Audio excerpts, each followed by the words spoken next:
what's happening. It's weird. There's such a delay. It's like, could you guys see me mess around with the computer? It wasn't supposed to show that, but I think it did. 10 p.m. versus midnight. I know 10's a little bit too close because on the weekend my son's still up at that time. So unfortunately, I think what I've found to try to be consistent with these live streams, and we'll see how they go.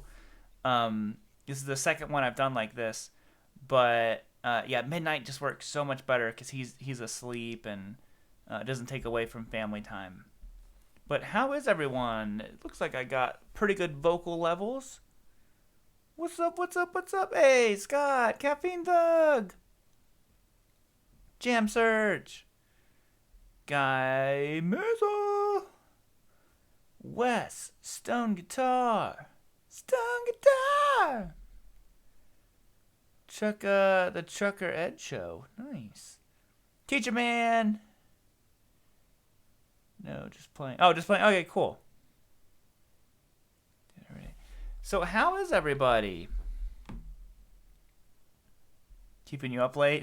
It's keeping me up late. The downside of doing the later live streams is my hands will probably be pretty tired and shot. So the playing will probably always be a little extra sketchy, you know.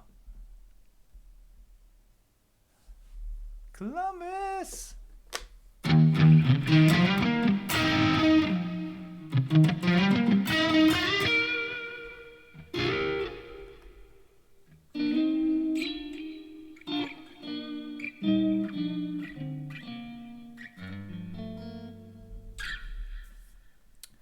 What's the delay? Tunnel. The delay on the guitar? Yeah, I had a bunch on there. I'm actually going to kill that right now. Thank you for reminding me of that. There we go.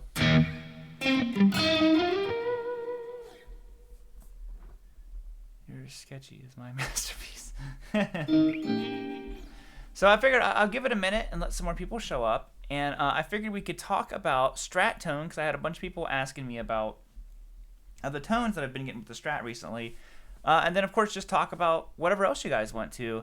I think having, a theme to the live streams has been much more productive. Like there's like an overall topic, but then, that we hit kind of in the beginning of the live stream, and then the rest of the stream is just us goofing off, hanging out. Why does he say it's a late stream? Oh, yeah, it's late there. Yeah, it's midnight here. Trading my Landau DeVille for a Rev Dynamis. How are the clean? Ooh, that amp is amazing. You know what's funny? So like right now I'm using my my Axe FX, but my Rev Dynamis with a Strat sounds so much better than the Axe FX because the cleans and the distortion is so good for a Strat. I tried using it before with the live streams, and something happens with OBS, and I'm getting some weird delay. That's happening not on my end. When I watch the recap, I could hear it. I'm like, oh wow, that really is kind of funky. So I'm using the Axe FX, but preferably I would like to use the Dynamis because I think it sounds better than the Axe FX, especially for clean tones. Midnight here too. Hi. What strings are you are good for being quieter? I don't know. I guess lighter gauge strings. This is what I would recommend. Can I do an epic double bend, like a double stop, like a? I think the most epic one of those is the intro to "Don't Stop Believing." When Neil hits that note that.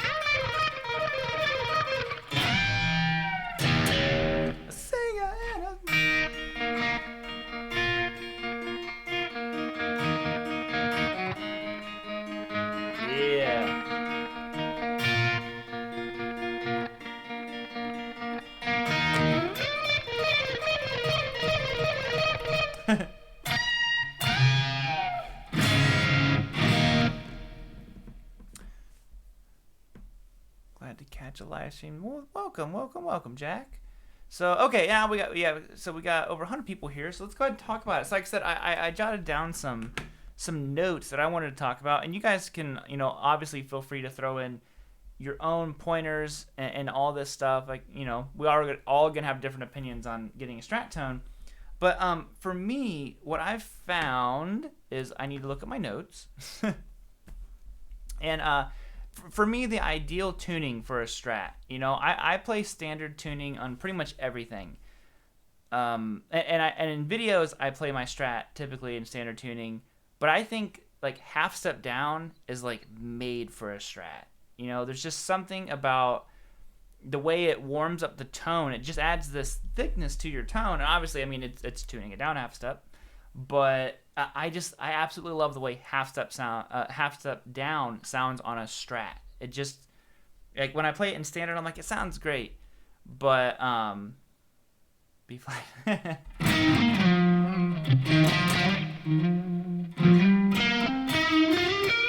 But like I said, I hear it and I'm just like, man, it's something about just the overall vibe of how half step down in a Strat works. And I think that's a huge part in that song I'd written in the Strat video.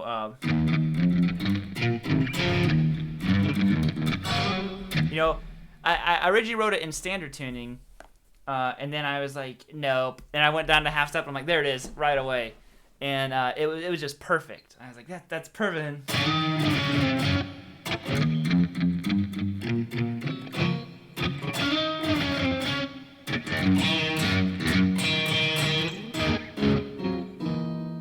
Boom, boom, boom, boom, boom. Half step was just, like dead on with it. I've always felt that way. If you look at all this, amazing Strat players, Stevie Ray Vaughan, half step. I don't know what Yngwie tunes to. Maybe someone knows that. Is Yngwie standard or half step? Anyways, Jimi Hendrix, half step down. A lot of them, Clapton and them played in standard, but if you listen, he wrote a lot of his treble off. This is a 2005. I think it's a 5. I can't remember. Yes, it's 2005 American standard, and I think the only thing that's really been changed on is they did change the pick guard out, and it's this like funky brown. Whatever is it? Parchment? Is that what it's called? I'm not sure. But and it has custom shot pickups in it, and the pickups sound really, really good. I needed to learn how to work with the pickups. So for me, this guitar was all about figuring out how to get like the Strat tone that I wanted. With pickups I didn't initially like. They're very harsh. Thank you, Clarence. Welcome.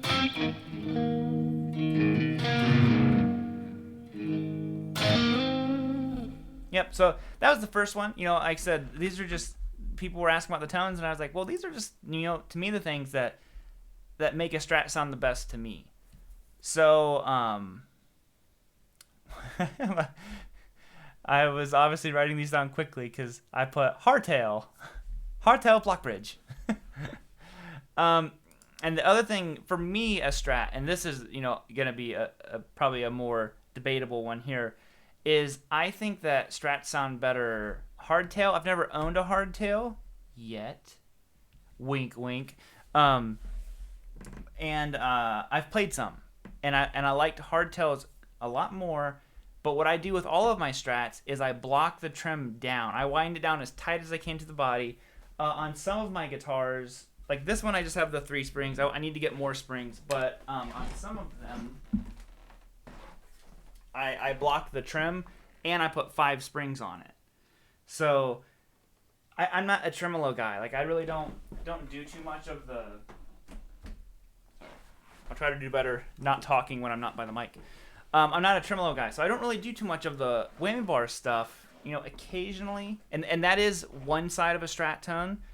I think that blocking the bridge just warms the sound up even more. A Strat is so harsh sounding. So for me, I'm constantly trying to warm up a Strat tone, but not lose that bite.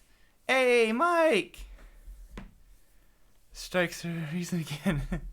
China Guitar Skip, Terry! All the guys are here. Thank you guys all so much for tuning in. So, neck pickup is your favorite tone. Yeah, I like neck, and for me, a Strat, it's neck, and it depends which way you go. I consider bridge to be 1, so I go 1 to 5, 5 being neck. So I like 5 and 4, And then 2 is a very, to me, one of the essential Strat tones is position 2.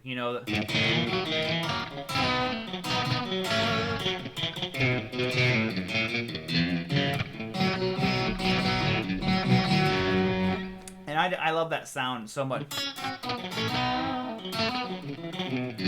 Has that twang to it, so it makes me wanna butcher some country for you.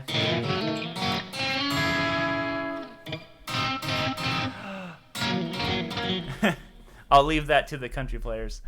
2 and 4 for you. Hey, Tom.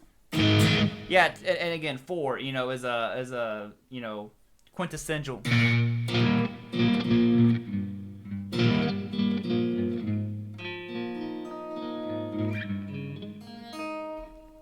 It's a quintessential tone. So far, we've got 2.5 step down. And in my opinion, if you're not a whammy bar tremolo guy, block it down. It makes a big difference in the sound of a Strat. If you use your tremolo, obviously don't do that. But like I said, for me, I don't, and I block all of my Strats down. And also, I should throw this in here real quick, because part of some issues with Strats, especially when you add more springs to it sometimes, is the springs can be loud. I have some guitars that have loud springs, some that don't. I don't know what makes some springs louder than others. The Strat is thankfully quiet, but like my Cali, the springs are loud on it.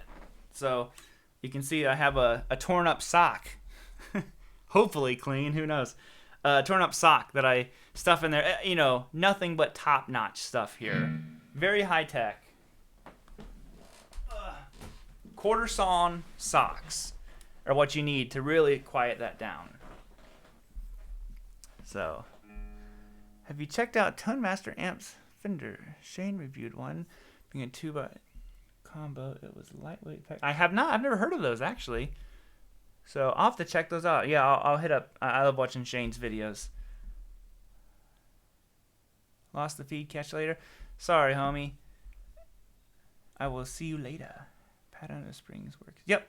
Yeah, on my what guitar is it?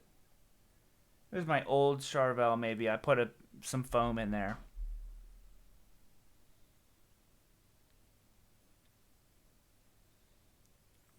Rise bridge springs to minimize sound. Ooh.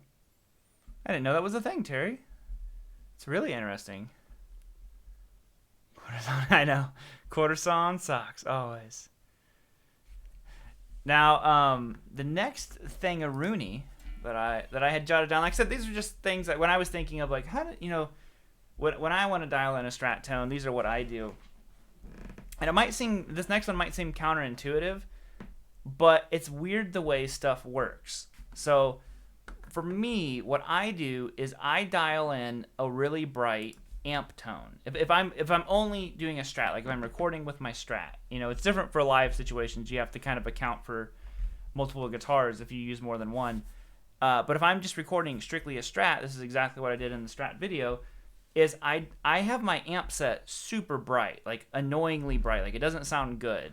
It might sound weird to do that, but what I do is I roll the tone down on my guitar. There's something about the way the amp being bright, rolling your tone down on your guitar is different than keeping the tone up on your guitar, amp being dark. I don't know why they work that way. It's just, that's just the way my ears kind of pick it up. So I always have my amp really bright. Like if you listen to my tone, I roll my tone all the way up.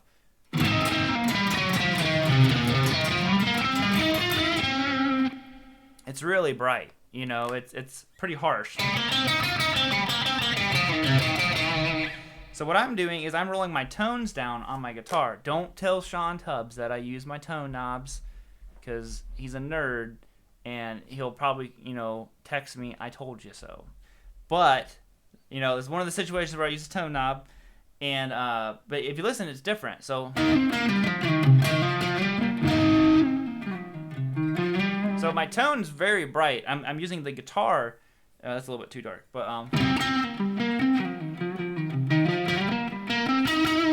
even on the bridge, it rounds it out enough to where I think that it sounds a lot better. You know, tone's subjective, so I don't know if it sounds good, but it sounds good to me. You know.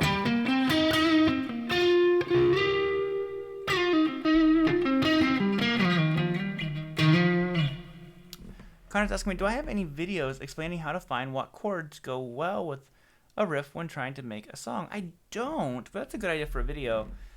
Best thing you can do, man, is learn your chords of your major scale. You know, that's going to be a big help for you for understanding how chords work together. China sounds with Steve Ray Vaughan. Yes, you know, Steve is my biggest, as far as like blues, guitar, Strat, you know, anything goes. Stevie's my hero of all the guys. And Clarence, thank you so much. I hope you had a good time with your dad while he was in town. Is Mason still sticking with guitar? His first was a Strat, right? Yes, it was a first, and thank you for the super chat, Clarence. Yes, you know, if some of you guys follow me on Instagram, post a picture. My dad was in town. It was great. You know, I have an amazing dad. He's the one who got me into guitar in the first place. So obviously we owe him all of that. You know, otherwise we wouldn't be hanging out right now. But yeah, it was really good. He was in town for 2 days. He lives in South Carolina now. So I haven't seen him in I don't know, 3 or 4 years, I think. So, you know, but I've talked to him all the time on the phone. But it was good to, you know, for him to be here and us to get to hang out and just spend some time with him. Get him American or Mexi Strat. You know, that's up to you. Yeah, you know, I'm, you know, partial to the USA stuff. That's just what I like. But I have played more than enough Mexi Strats that are insane. And, you know, and that will smoke the USA counterpart. So there's that one. And yeah, Clarence, he has not played his guitar much at all, to be honest. But, you know, like I said, I don't really push it on him. He comes in here and he still clunks around on these. So, you know, it might be one of those things that maybe he'll come back to it down the road. Right now, he's just busy being a kid, playing on his iPad, running around the neighborhood with his buddies. Luckily, we have a lot of kids in our neighborhood where our yards connect. And, you know, he's got all his buddies right now. On Hot Rose and a Strat. You know what? I had Hot Rose and a Strat, and I did not like them. I took them out of the Strat that I had and put the original single coil back in it. Let me see.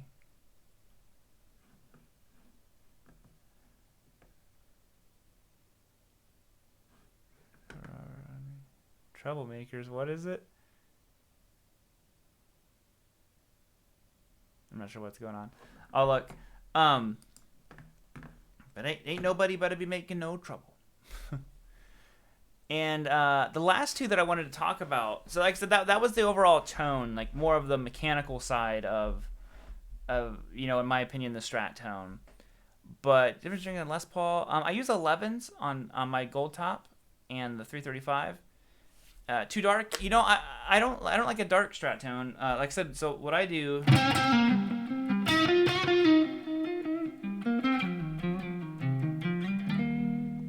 There you go. To me, that tone is just very inspiring, you know. I'm really inspired by that tone. It has a lot of snap to it. That's just my tone in general, as I like a lot of bite. But I also, you know, like it to sound big. You know, sometimes if you add too much bite, it makes your tone sound small and narrow. And I like the tone to sound big, but not dark, but still bright. So it's, you know, it's always a challenge to dial in a tone like that. That still has some snap to it, but doesn't sound small, or you know, I try not to make it sound small. But the last two things I want to talk about, you know, about the Strat tone is your right and left hand. The hands, the tones in the hands, right? Isn't that what they say? Kind of is. You know, it all depends on, to me, when you listen to someone like Jimi Hendrix, for example, and I talked about this in the Hendrix video I did, was when I'm listening to it, my ears were telling me, like, he really favors a lot of downs. You know, when he's playing, like, Little Wing, like, Like that. Those are all downs. It sounded like.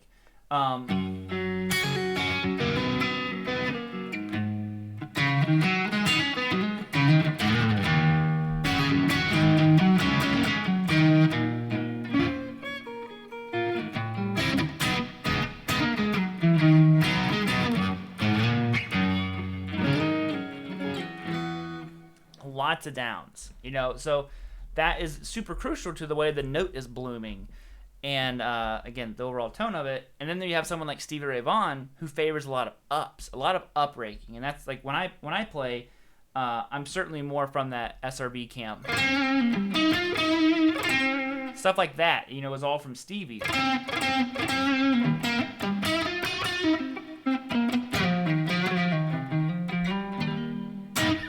I don't flip my pick over, so I'm holding my pick normal. I use weird picks. I use very thick picks. You know, there it goes. That's another thing definitely to consider is how thick your picks are. Patrina!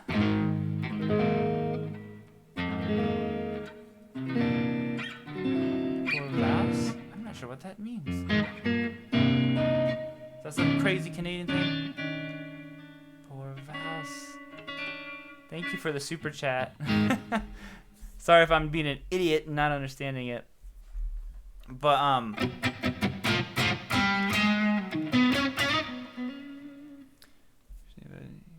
here I ran into an issue with an t-shirt about being a modern t-shirt. Yeah.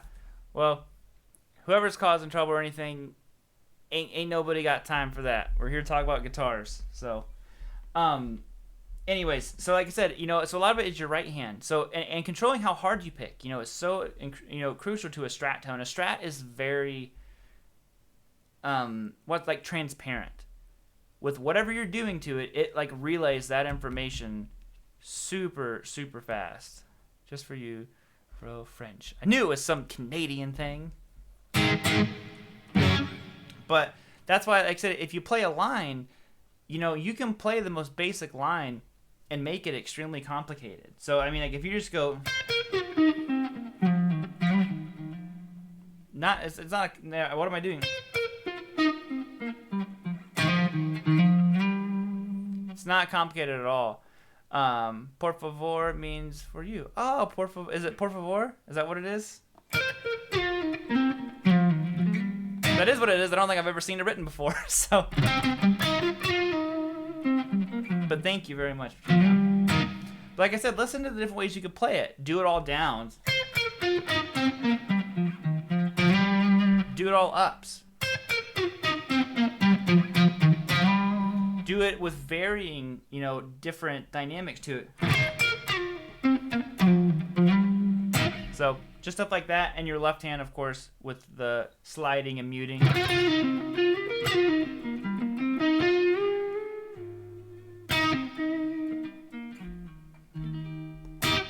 So that's it. There's your Strat tone secrets.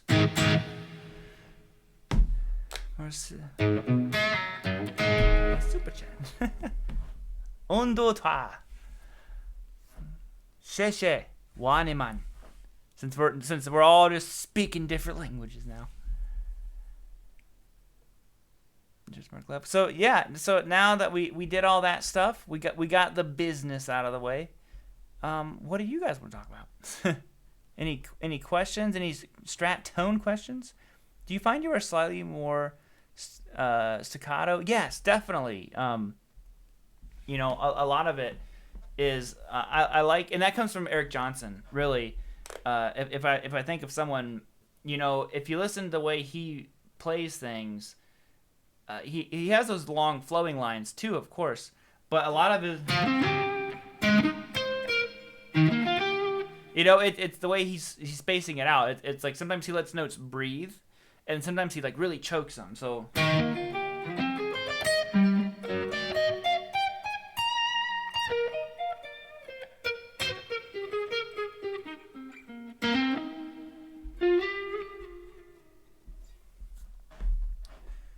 So how about Eric Johnson tone? Oh, look, there you go. So it's another thing I should probably mention is the way I'm getting this tone is the is the Axe effects right now. But I have very particular thing that I like to do with the Axe Effects when I'm using a Strat. So this is my tone without the drive on. Actually, here it is with nothing. Just like literally raw tone, nothing to it. Pretty uninspiring. But if I roll my tone all the way up, you can hear how bright it is.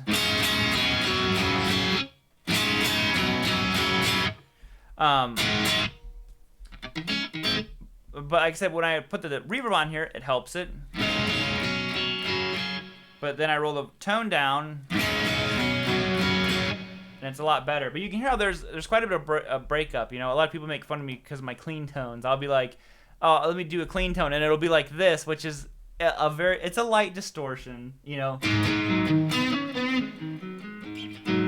listen to it. You know, there's a distortion when you dig in. You know, it responds well. But what I do is I have a fuzz pedal, so I have a fuzz face on here with the gain rolled way down. So without the fuzz face, with.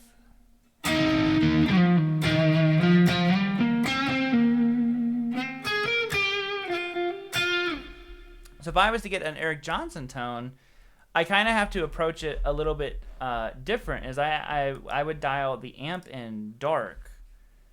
I'd get rid of my bright switch for one, and I would actually keep the guitar bright. Like I said, these are just like little things I found that help me get closer to these tones. I mean, I'm not gonna nail anything because I'm not Eric Johnson. But if I was trying to get his tone.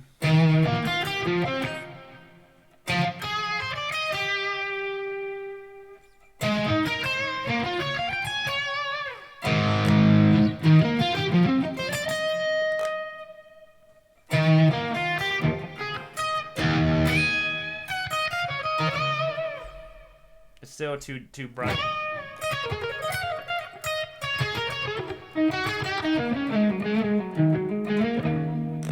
It has like remnants of his tone in there. What setting was it that I had that really got his tone pretty well? But you know what? But what's weird is I've never really been able to get his tone on a Strat. If I get something with humbuckers, I can like do a much better job of getting.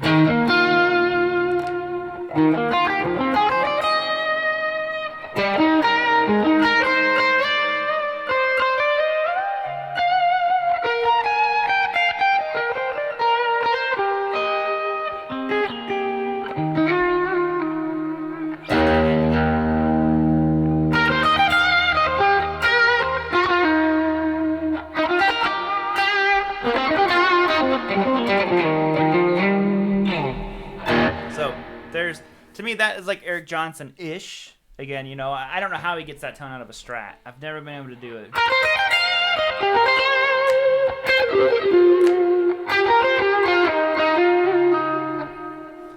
But do you have any plans to attend show conference in northern states so I can drive across and maybe meet you? New York, PA, Ohio, Michigan, Illinois, Wisconsin.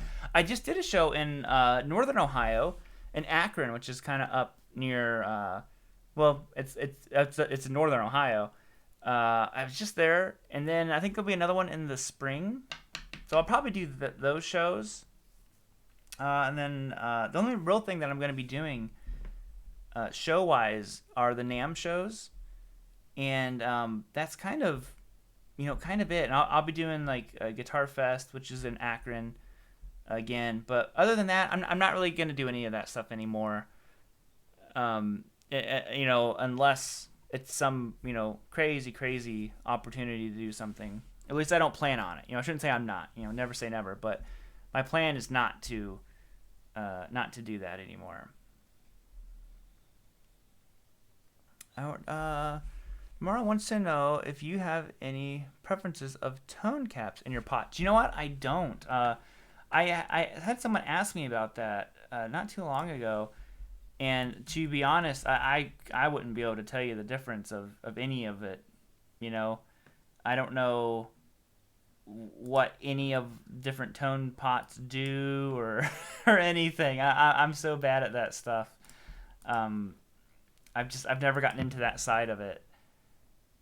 So unfortunately, no, I don't have any preferences on those. I probably should. I hear people talk about them a lot.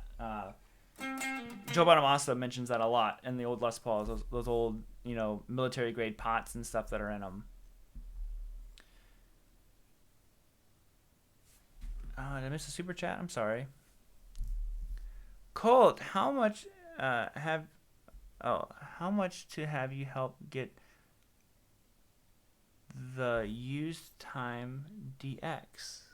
Thank you for the super chat, man. I don't know what that means. How much to have you help get the used time DX? I don't know what that means. Does someone else know?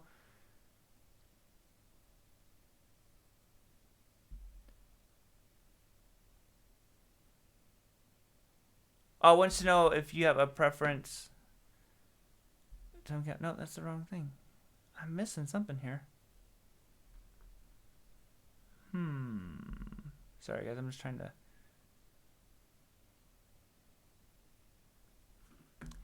I did read your super chat comment. Sorry, there's a big delay from when I see the stuff and when you guys do. I read the comment, but I'm not sure what it means.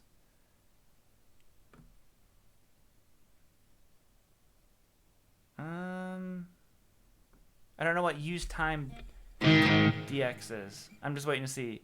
Oh, I meant the used tone. It's a band. Oh, I don't know. I wouldn't know that, man. I'm afraid. I know the band you're talking about now. I'm not sure, to be honest. I know the band. I don't think I've ever listened to them, so I would need to check them out. But I'm actually pretty bad at finding tones. It's just kind of. If they use anything crazy, I'm not good at it. It's like if it's a pretty straightforward tone, I can get in the ballpark, and then still receive 1.5 million comments from trolls who, say the tone sucks. But yeah, I probably wouldn't be the most help with that. I'm afraid. I'm sorry, man. And I was definitely not trying to ignore your comment.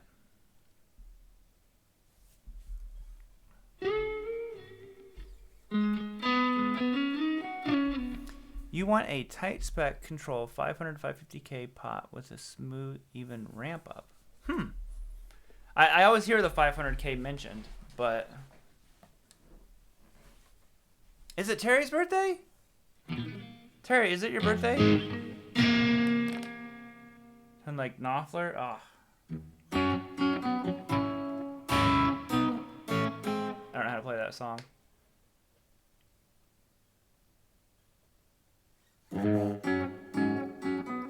Your favorite band? Yeah, I need to check them out more, man. I'll try to remember to look into their music a little bit more. Gary,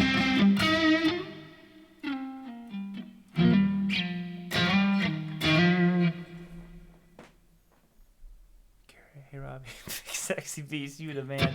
Well, hi Gary. It's your birthday.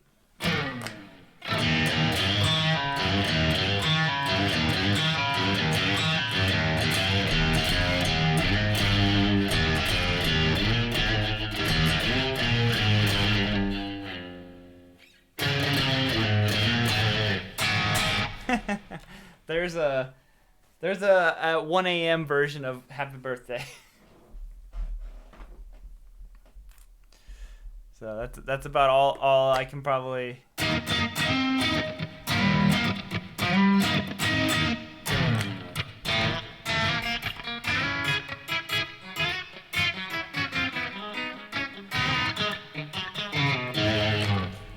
Another great Strat monster. Yeah, for sure.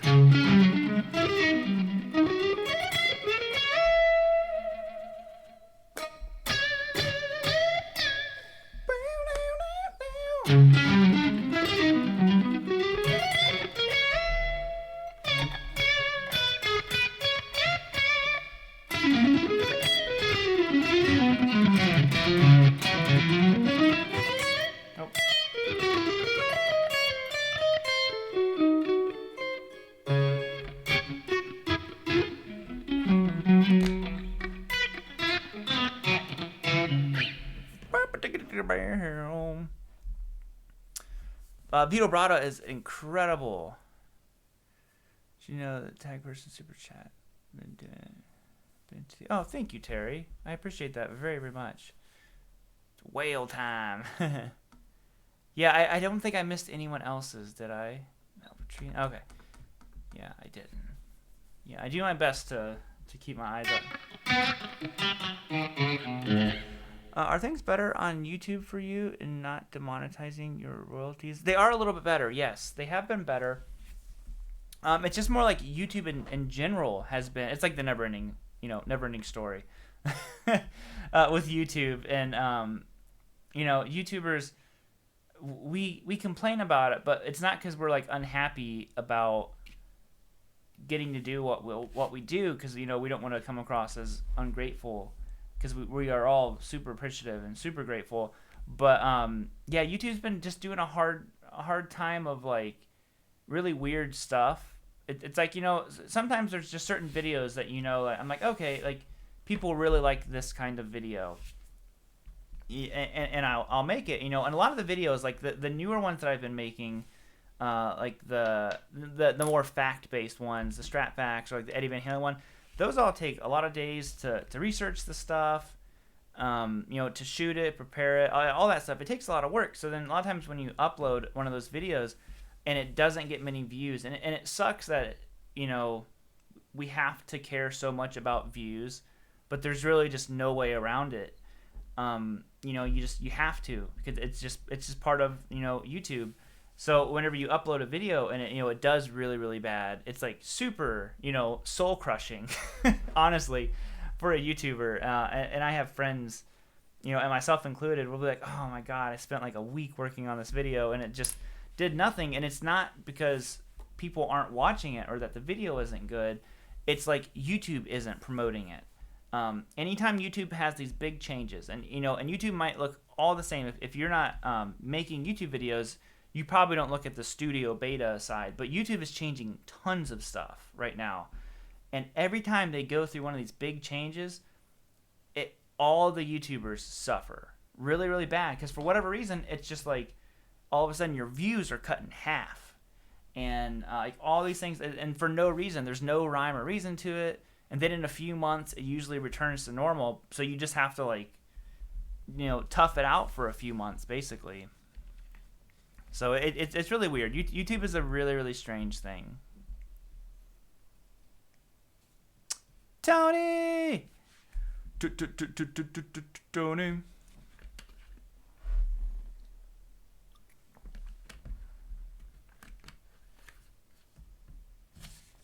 Yeah, see, Mike knows exactly what I'm talking about. And like I said, a lot of those videos that I've done, like I said, I'm not complaining, because they've actually done very, very well. It's some of the other ones, that you'll make. I don't know. YouTube's like super emotional. I wanted to make a video about it, but I didn't know how to like make the video without sounding like I was complaining, because I don't want to make a video just sitting here whining about stuff. It was more of just trying to be insightful for people who want to do YouTube, to understand like my dad actually said something to me, because I was talking to him about YouTube while he was here, and he was, he's done construction his whole life, and I was just kind of saying, I was like, I know like my job is nowhere near as, obviously physically demanding as what he's done, packing shingles, working really hard his whole life. And he said something, he said like there's a stat that said that a job that is like really mentally taxing and draining and just like stress, it leads to a lot of stress, is actually more taxing on your body than a job that is just more physically demanding. And I was like, huh, I'd never heard that. And he was just talking to me about it. Because I was just telling him, as YouTube, there'll be times whenever I'm super stressed out and super anxious all the time, and he was just saying that because what happens with that is then that actually, it's weird, mentally it wears you out, and then that like wears your body out as well because of all the stress and all that. And I was like, I guess I've never thought about it, any job that is like super mentally demanding, it eventually, physically wears you out as well.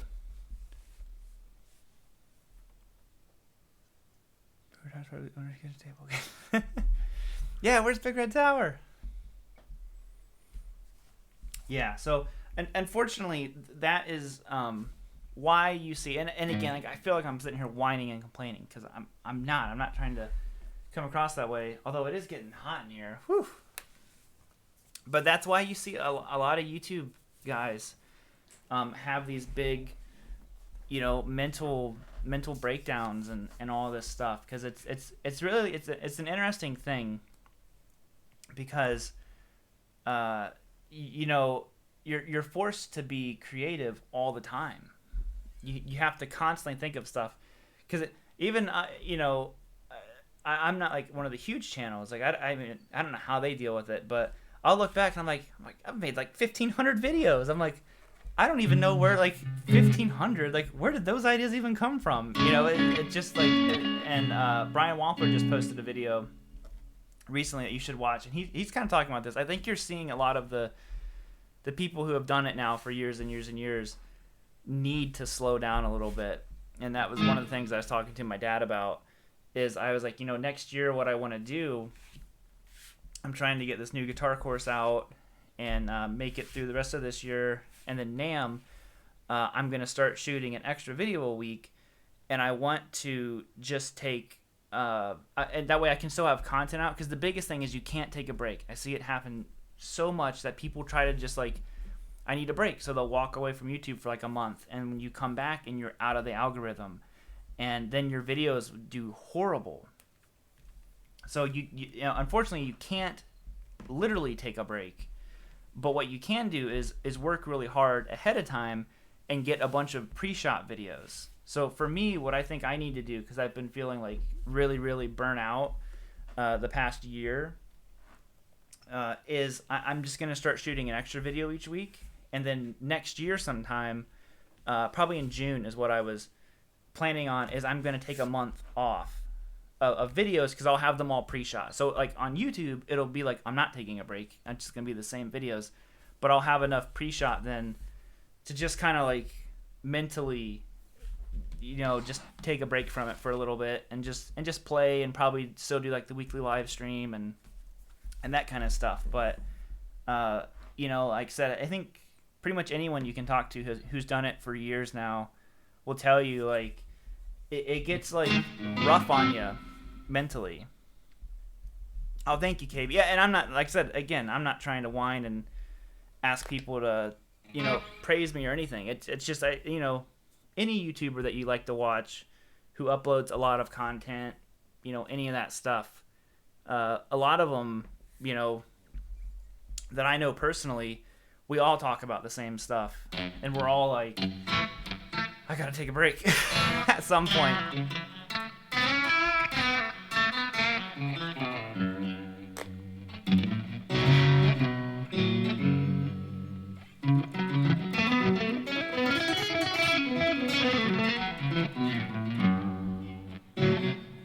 Second super chat. Oh, I'm sorry about that. Sorry, I was on a rampage.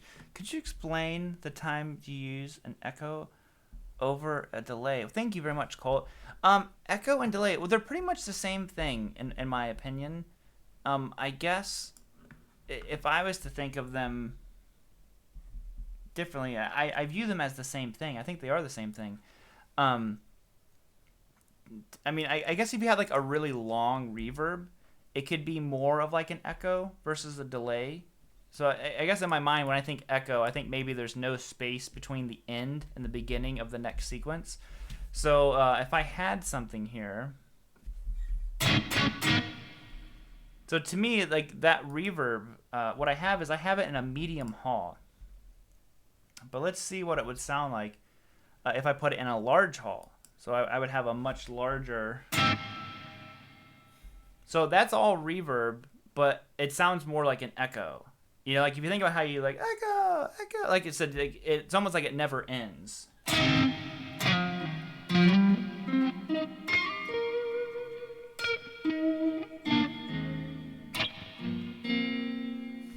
So I guess it depends on if you view that separation or if you view them as the same thing. When the situation calls for it. So something like this is very airy. So to me, it would not be a note-heavy situation.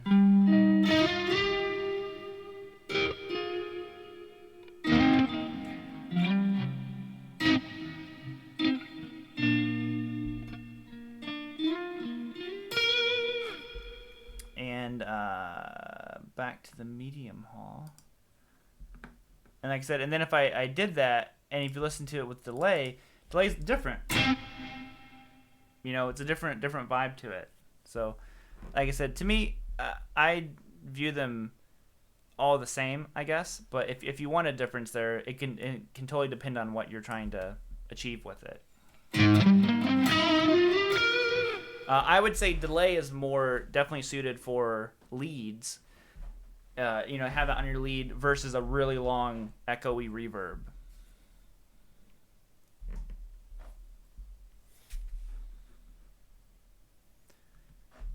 Firm amp or effect? I use delay in a loop. I've never been able to get delay to sound good in the front of an amp. I know obviously Eddie and George Lynch and a lot of those guys used it in the front. Don't know how to. Part of the reason why they're legends, and I'm not. You sound like you need a break, my man. Come to Treasure Island. Thank you very much. Yeah, you know, like I said, I'm still good. You know, that is why. You know, I kind of I've slowed down a little bit. I was doing 4 videos a week for a long time, and like this week I did 2 videos and the live stream, and I think last week I did 2 videos and the live stream as well. And it was just because, you know, I was talking to my wife and just super stressed out with a lot of video stuff, and she was like, you know, you have to cut back. You have to, you know, you need to figure out something for you. Because it was like, you know, just it was too much for me, and I think a lot of it comes from like I said, it's during that period when YouTube's doing really bad, so it's a weird situation because it was kind of like, you know, this actually I'd say the past 4 to 5 months that my wife's been helping me is the hardest, you know, we've ever worked on videos in my entire time making YouTube videos. So to see them not doing well and me knowing it's because like YouTube's doing all this stuff, I go, it's every time YouTube does this. And then as soon as it settled back out, like now the videos are doing really good again. And I'm just like, it's you know, whatever YouTube does, it's so discouraging.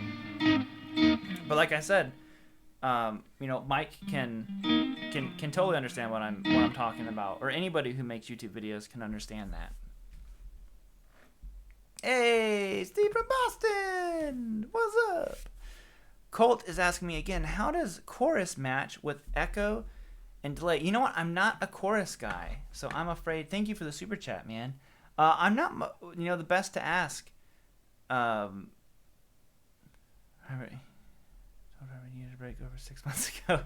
Yeah, like I said, I'm going to try to just make it to next June, and then I want to take a break in June.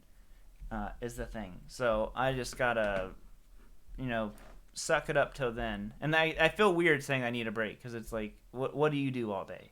I'm always kind of like, am I just being a whiny little baby about it? Now chorus is different. Like I said, I am not a chorus kind of guy.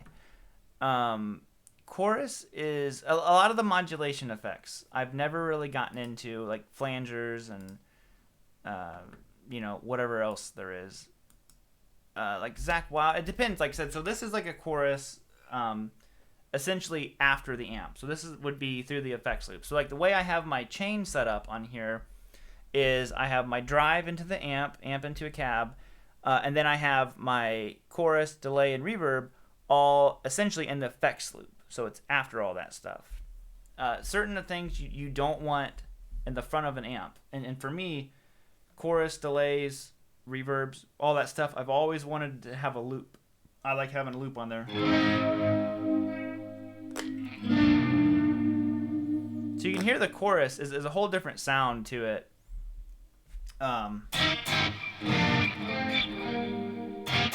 And I believe the way they used to get chorus, or was it flanger, they would push on the tape. Steve might know. But you can hear, I'll turn the delay off. It's just its own sound, you know.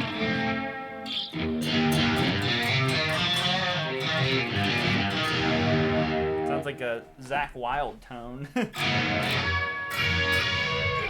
I just need more distortion, and I think I'd have a Zakk Wylde sound.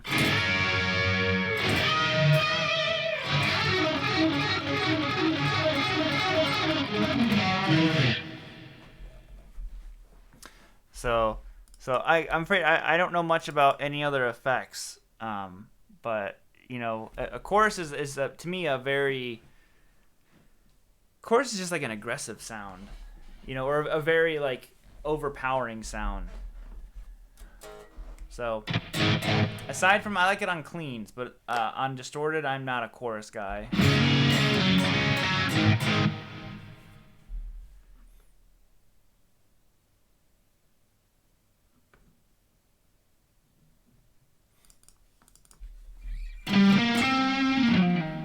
Got the distortion way up too high now.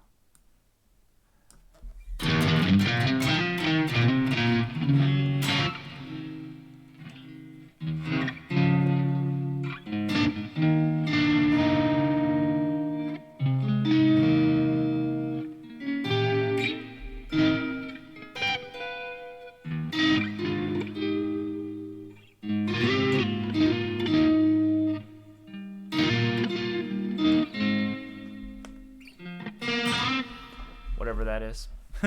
I still want to turn that into something.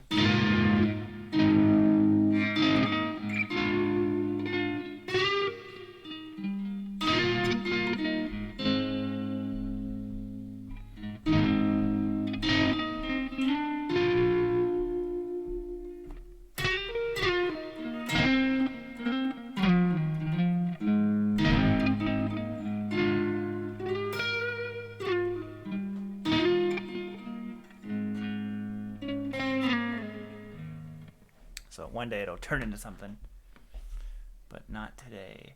I was messing with the riff earlier. Bobby and Aubrey said, "Oh, thank you so much for the super chat." Wow, thank you very much.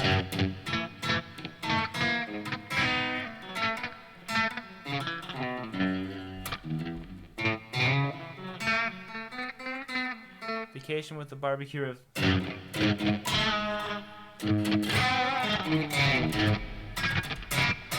I don't know how I remember that barbecue riff. It's like the only one I've never forgotten. But yeah, thank you so much for the super chat. Like I said, the riff I was messing with earlier was this one, kind of this country flavored thing. How'd I do it?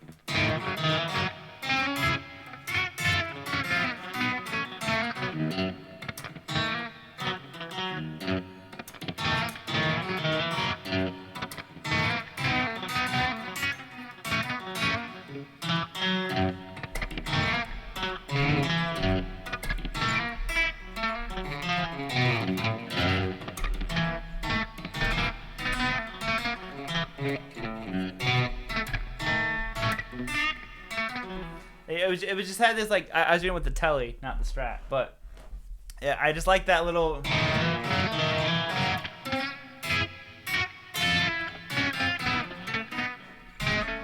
Oh wow, Clarence, thank you so much, man. Thank you again, Robert. Learn a little more with every video. Well, thank you. I forever will support you. Oh, dude, real deal. Have a good night, buddy. You're killing it tonight. Slow dancing in a burning room. Oh, dude. First of all, thank you so much, man. I hope you have a good night, buddy, and thank you for that super chat.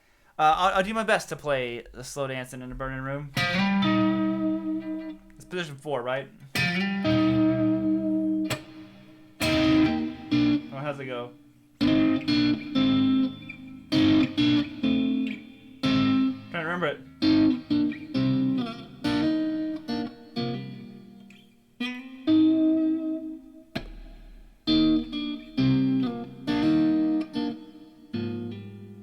Something I think I'm trying to remember it.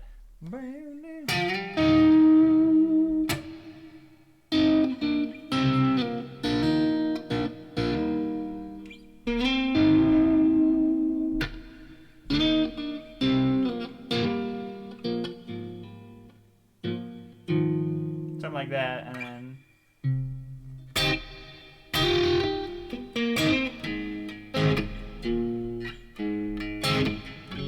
How was it? Can't remember what he goes to. That's what it is. Duh, E.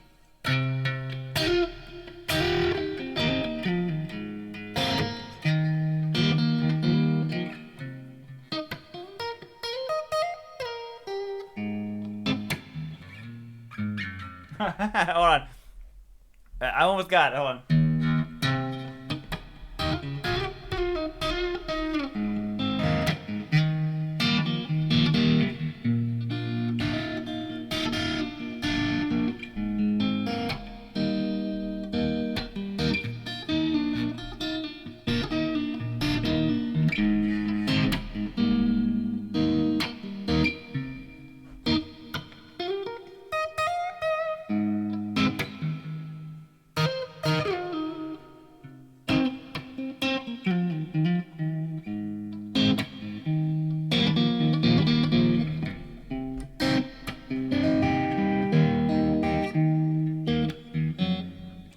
However he does that.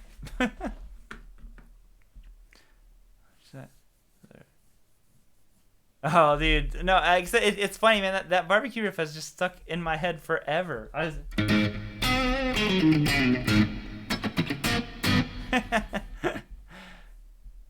Yes, and thank you again, Clarence. Thank you to everyone.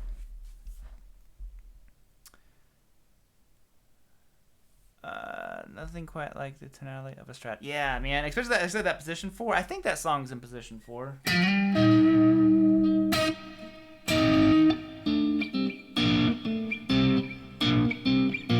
How's it go? There it is. Or another one of his that's really, really good is that Still Feel Like Your Mind. Still Feel Like Your Mind. I don't know why I said it like that. Like Celine Dion. No.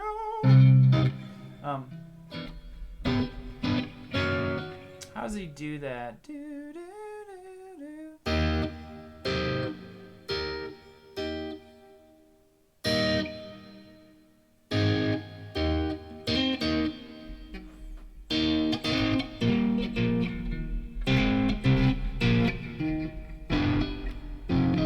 How's it do that? Still feel like a man. Nope.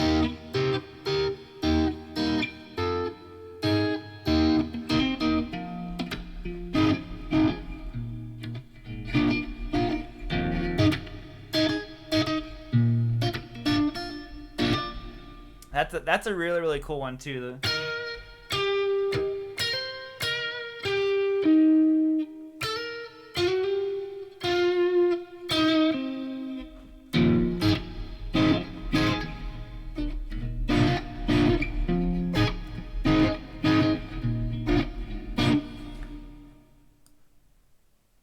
What is it? What's the first line? Does anyone know the first line of that song?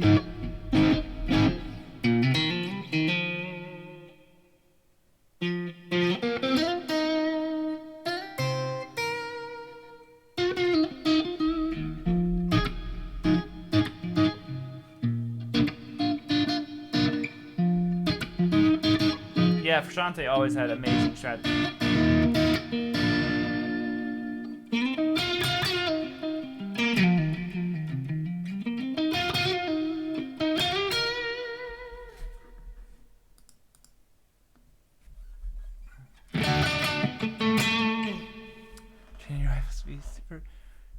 Oh, you're right, Katrina. No, she's incredibly supportive.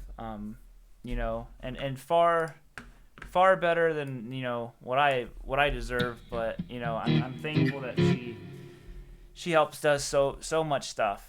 You know, and it's funny because she's more of the perfectionist with this stuff. So like when we're doing these videos.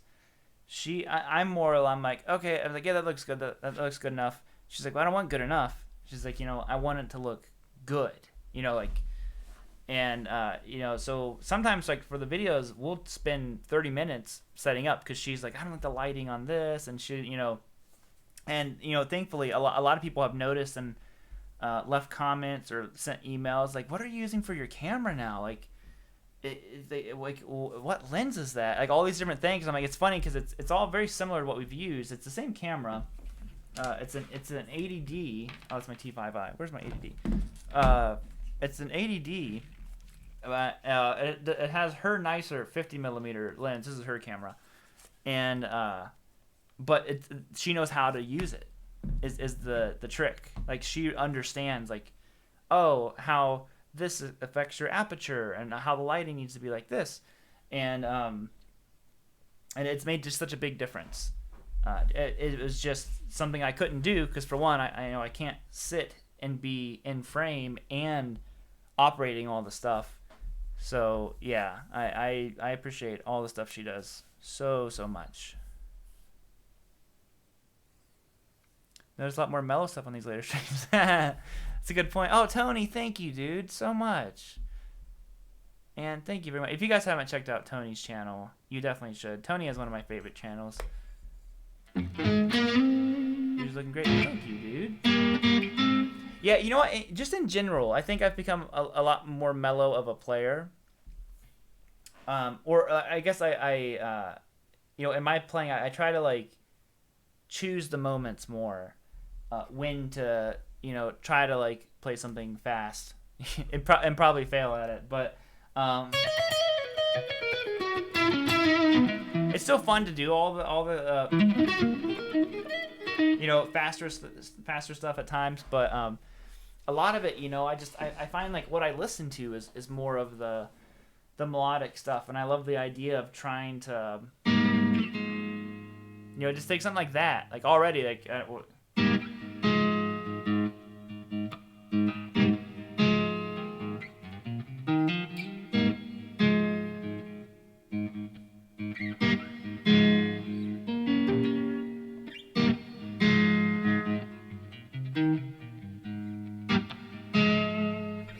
like I love that. No, it wasn't a Strat. Like already, like so, like that I like, and I'm just kind of like, oh man.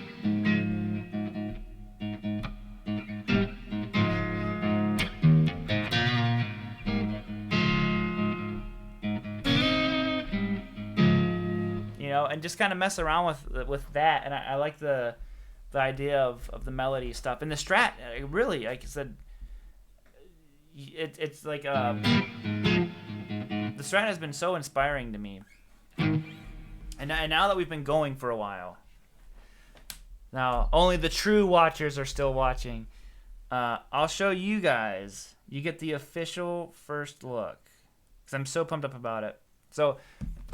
When the video comes out, the video will be called, what am I going to call it? Oh, it's the guitar I've been keeping a secret. So there's a guitar I ordered 4 or 5 months ago now at this point. And no one else has seen it, just my buddy Michael Nielsen and the guys over there, of course, who made the guitar. Let's see if I can even get to it. I don't know if I can.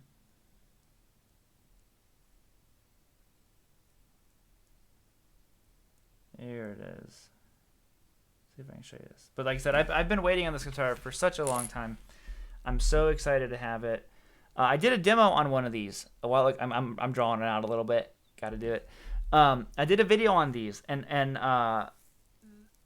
the guitar that I did the video on was legitimately one of the best sounding guitars I've ever played, and that I wanted to buy it, but I couldn't because the guitar had already sold. By the time that I got it, did a video on it, the guitar sold, and I was like, shoot. I was like, well, it's okay because there's something I wanted different about the guitar. So I'll show you guys. Oh, can you see it?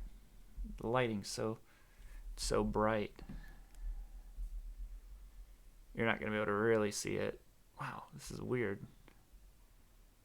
But it is a Friedman. Yep, Tony knew it. Tony knew I've been waiting on this thing. But what I really wanted is I wanted a hardtail Strat. But I didn't want, like I said, but I knew after I played that Friedman, I was like, I want a Friedman S hardtail. is what I want.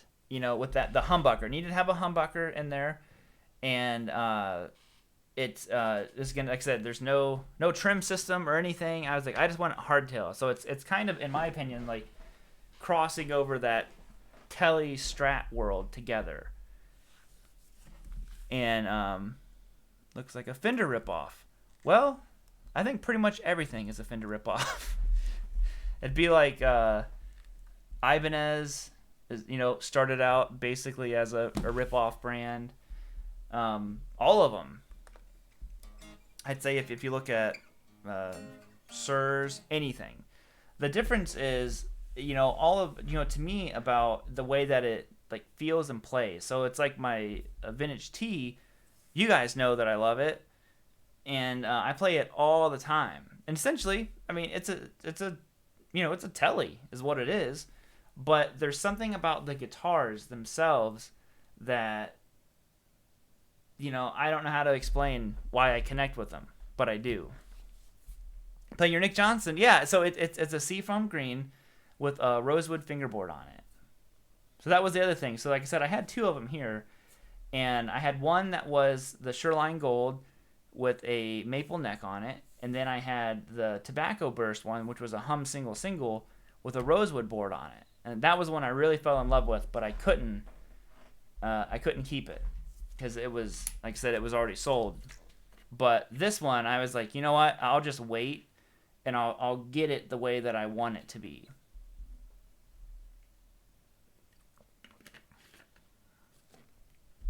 I was just talking to the guys at Ernie Ball. They might send me some stuff to check out.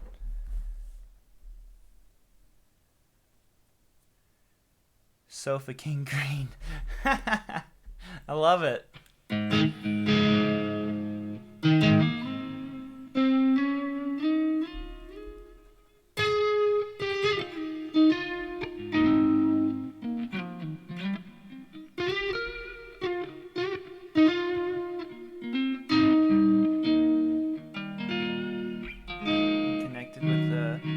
Yeah, that's the thing. There's no like rhyme or reason to what we connect with as players. You just kind of have to run with it, So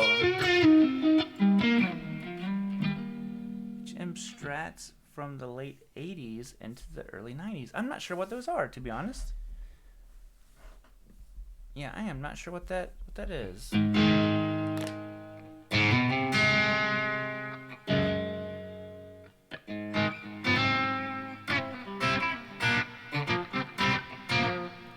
I'm still doing the insomnia, bro.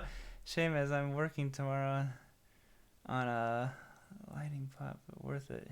Oh, thank you, dude. I really appreciate that so much. Are you still getting a Jazz Fester? Yeah. So like I said, this guitar, luckily, like I said, it sucks because like sometimes the way the videos fall, people are like, you get a new guitar every week. I'm like, well, it doesn't. It's just you don't see the guitars in the order. So typically, if you see a guitar on my channel, there are very few exceptions. The Friedmans are exceptions because I know how good they are, so I don't question it. But usually like even like whenever the Kotzen Tele showed up on my channel, it's like I had already had it for like a month, before anybody ever knew that I had it, before the first picture was posted, before any of that stuff happens.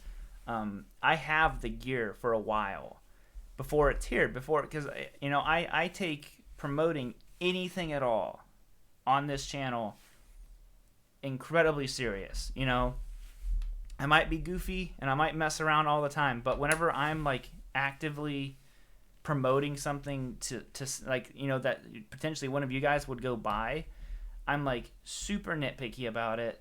I'm super cautious because there's been so many like sketchy things happen that I've seen, on this side of stuff, and I'm like, I want no part of that. So that's why I work with the same brands a lot, and it's just because I trust them. And I just had, what was it? What's that video game that everyone's promoting? The Raid Shadow Legends. They just reached out and were like, oh, we want to sponsor a video with you, and all these different different things about it. I'm just like, why would I like a video game? What does my channel have to do with video games? Like, there's no point in me like doing this essentially commercial for something that I don't work with. But then like Reverb approached me about sponsoring a video with no kind of script to it. They're just like, hey, I've bought a couple guitars off Reverb. We want to sponsor a video of yours. And I was like, oh, that's cool, because I have these videos planned with those guitars, like the history of a 335 and all that. They're like, yeah, we'd really like to sponsor that. I'm like, cool. Like, I'm fine with that. Like, Reverb has been great to me. I know that they'll take care of people, but like to sponsor like something that I don't use, like, I don't know, it seems really strange to me.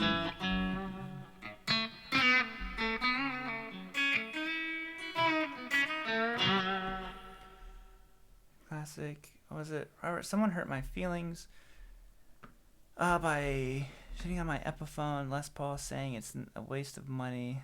Epiphone and save up for a Gibson. Epiphone Les Paul's crap guitars? Not at all. Nope. He used to play Brutal Legend like I streamed the other day. Yeah, but see, that's the thing. So like Terry, like if you play those games and stuff like that, like I'm all for it. Like I know a lot of the guys who have promoted them that I know, like even like the musicians, like they actually play the game. So I'm like, that's totally fine. But like I don't do that stuff. So it would be weird for me to recommend like, hey, you guys go check this out. I don't use it, but I'm like, nah, I'll stay away from that. But back to the Epiphone thing. No way, Epiphones are great. Actually, I was just playing this right there. Look, speak of the Epiphone.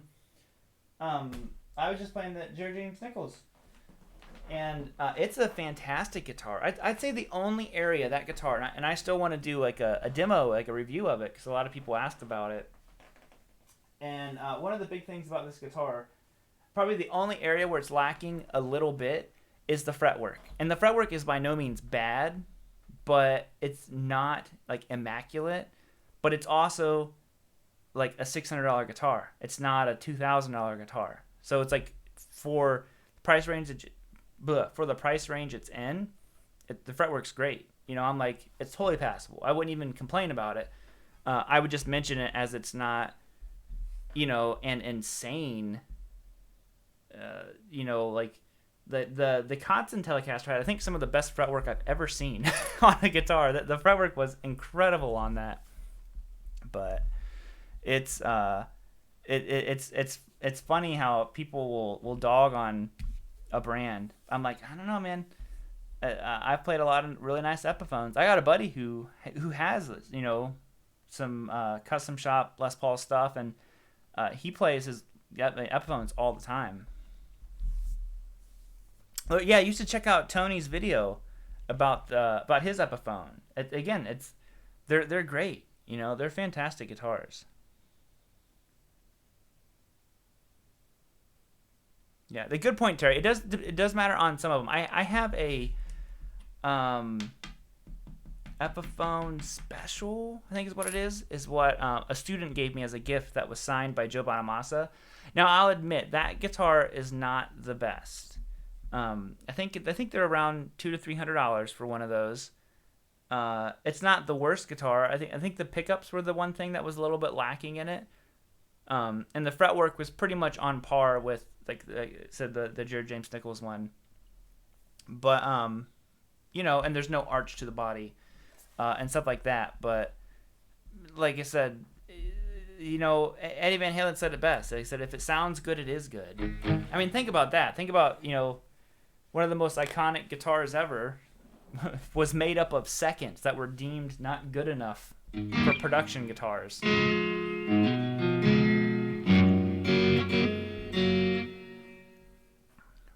Yeah, like I said, plucking the guitars. Now that is like a real, game changer, I think, for guitars, is getting them plucked. That is the real deal thing.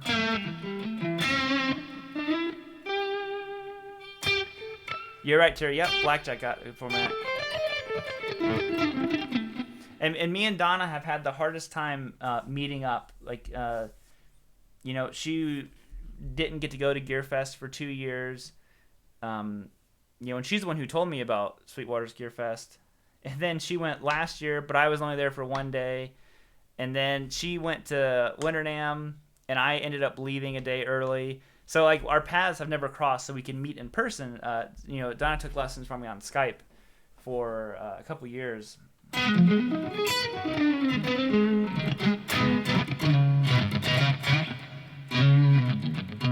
Thank you for tuning in, Lucas. 2 headphones. Yeah, I have the one, and it's kind of like the electro guitars and stuff. They're this.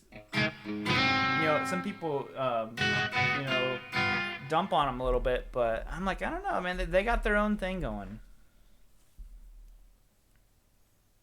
Can't keep your eyes open.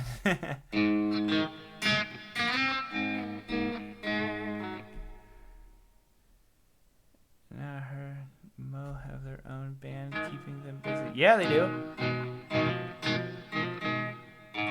Have a great night, Katrina. Thank you for your super chat. Fender Custom Shop, I like the $200 better. Yeah, sometimes you run into those situations.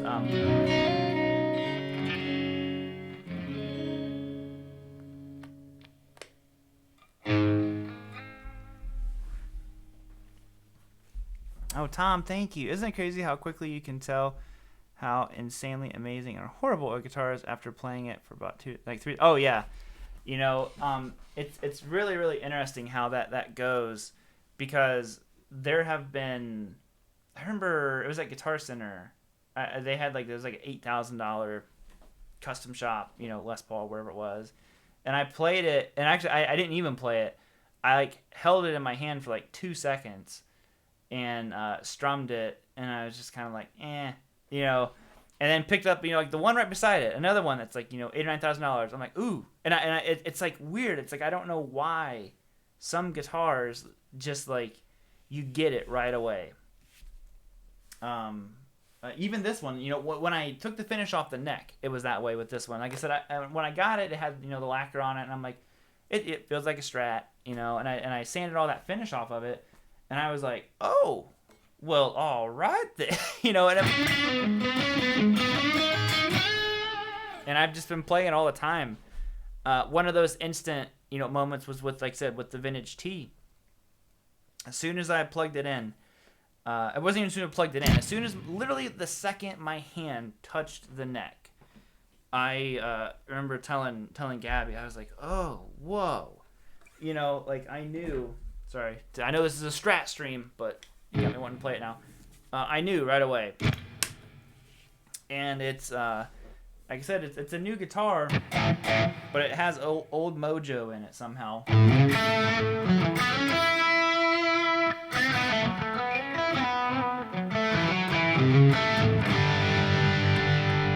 had that fuzz on. Let me turn that off.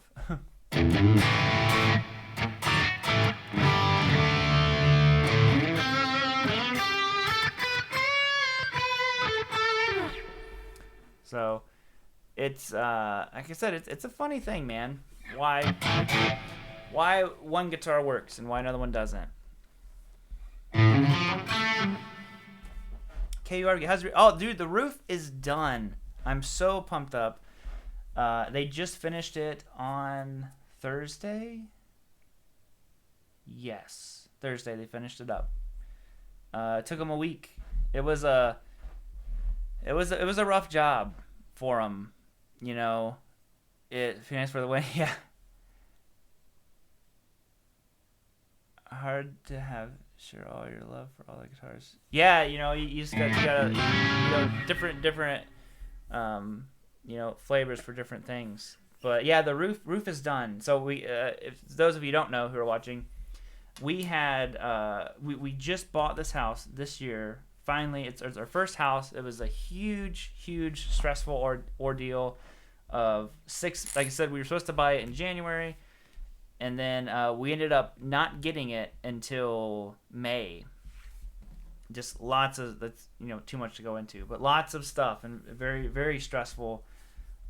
for us. But anyways, we figured it out. We got the house, and right away we're like, all right, homeowners, woo! All pumped up on it. And the tree in our backyard had been laying on the house, but we didn't own the house, so we weren't doing anything with it yet. But it had gotten like the moss or whatever on our roof, so the back roof of our sun porch was shot. So I think that was about, it's like a 5 square roof. So we got that fixed, and while our friend was here, the contractor, who is someone that we can really trust, because unfortunately we had someone else do some work for us, and they totally took advantage of us because it was just stuff that I didn't know about.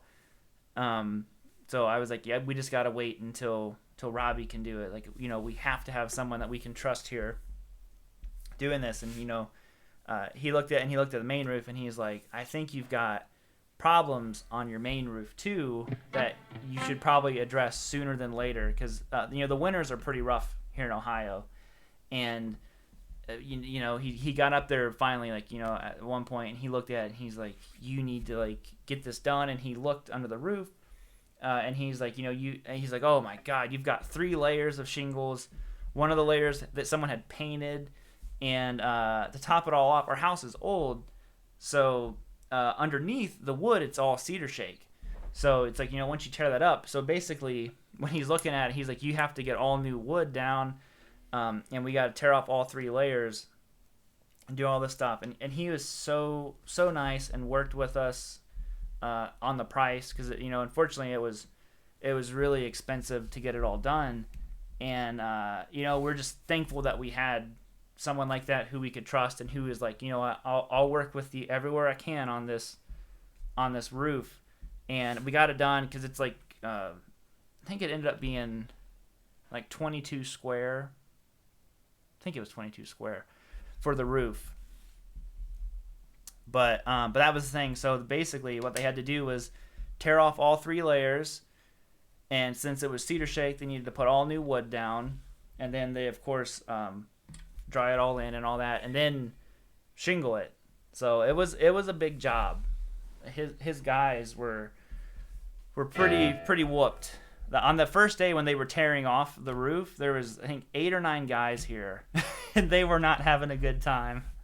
So, but we got it done, and like I said, there's a lot more to do to our house. That was just kind of part of buying an older house, but it was just kind of like a dream house for all of us. Like, we all love this house, and my wife, it was like a dream house for her because of the architecture of it.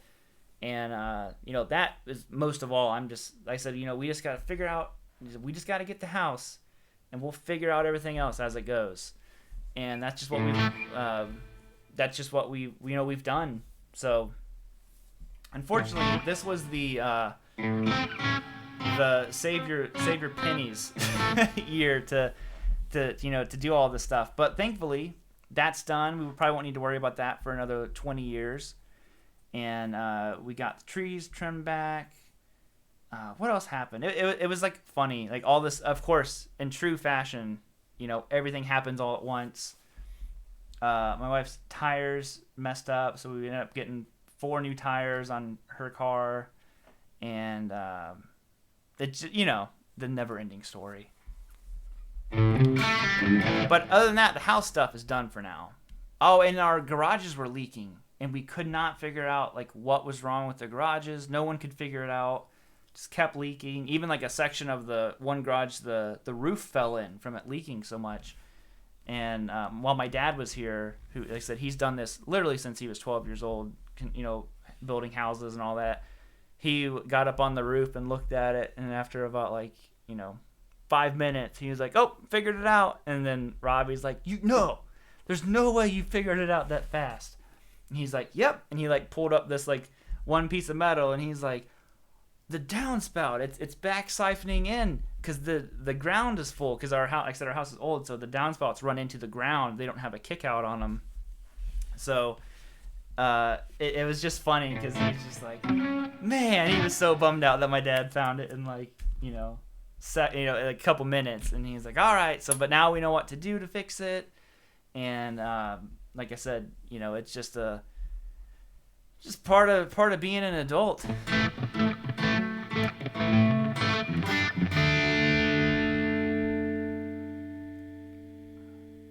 Oh, I gotta you and leave the guys working insomnia. Oh, thank you so much for hanging out, Mike. Sorry if you're already gone, dude. If you are happy to still be here, thank you so much, man.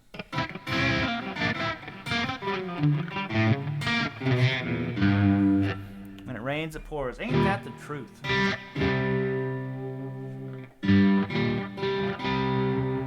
Yeah. Yeah, Chicago, man. Like I said, it gets brutal. And we were looking.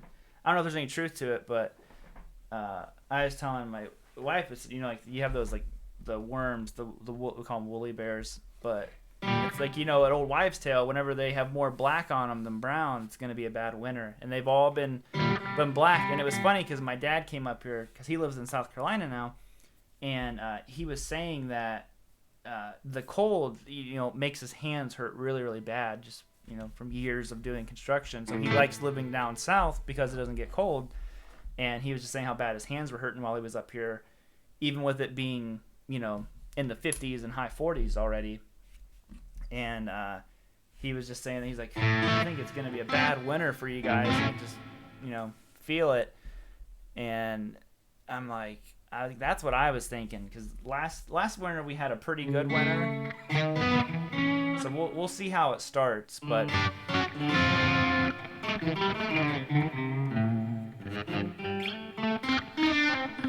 Well, they're not caterpillars. They're like the fuzzy looking ones. Like I said, I don't know what they're actually called. We call them woolly bears. So, but that's supposedly like one of the signs is whenever they have more black fur on them, black hairs or whatever it is, than brown, it's going to be a bad winter. Tom, it's been money fixing. Well, yeah, that's awful. That's one of the things, Tom, that, like I said, whenever he was tearing off that back roof, because there was all that moss. I don't know if it's called moss or whatever it is, but from just moisture staying back there because of the big tree over the house. He was like, man, you're lucky you got this done when you did on that first smaller roof. He's like, because this was like getting ready to go through into your house. And he's like, and I can already see like this was going to be like, mold and all kinds of stuff. Would have been a bad problem back here. And I was like, man, thank God. And even when they were tearing off the main roof, they took, because of the layers, they took the one section off, and they said water literally ran down the roof because, it's just, there was water trapped in there. And he's like, man, again, it was another one of those situations. He's like, I don't know if this would have made it through the winter without water going into your house. And, there's nothing you can do once it's cold and the roof's frozen and all that. There's just nothing they can't get up there and fix it once it's cold. So it was more of us to just be like, just suck it up, pay for it, and get it taken care of. So I'm sorry you had to deal with all that, Tom. That is not a fun deal. Leak and manifested in the attic. Ooh.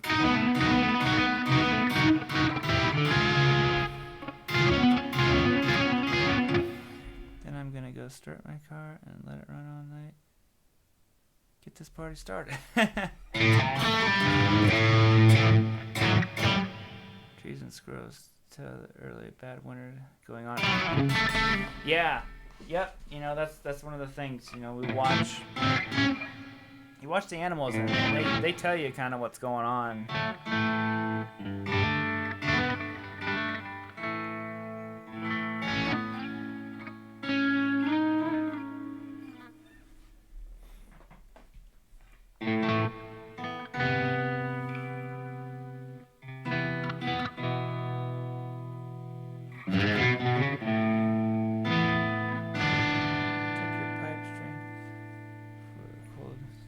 Yeah, luckily for us, so our house is actually what's it called? I can't even think about it. The way our house is heated, our furnace is downstairs, so our basement stays super super hot and warm. And I can't remember what the type of heating is. Someone will know. Basically, it sends water through the pipes and into the radiators, and then it heats the radiators up, and that keeps everything warm. So it's a really nice way of heating because it's pretty inexpensive in the long run. Like, we get it dialed in. Usually, like the highest we can have it is 65. The house will be cooking at that point. Hot water boiler. Boiler is what we have. And we don't have baseboard. In this room, we have baseboard. So all the rest of the house has, hot water, the radiators. But this one particular room has dashboard heaters, which I don't run because dashboard heaters are so expensive to run. It's crazy.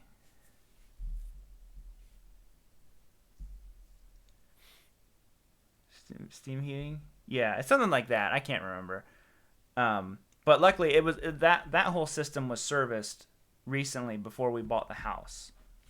But it works really, really good. Like I said, it'll heat the house up like crazy. So like I said, we'll turn it up to 65, and at night in the bedroom, we'll have to sleep with the windows open. It's so hot. We're just like, oh my god. I get.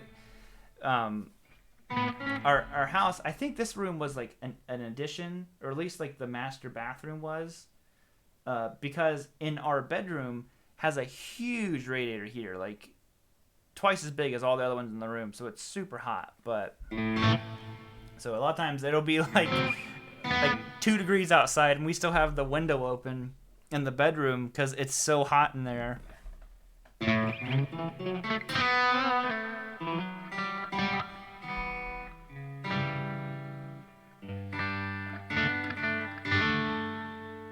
Whale time yet?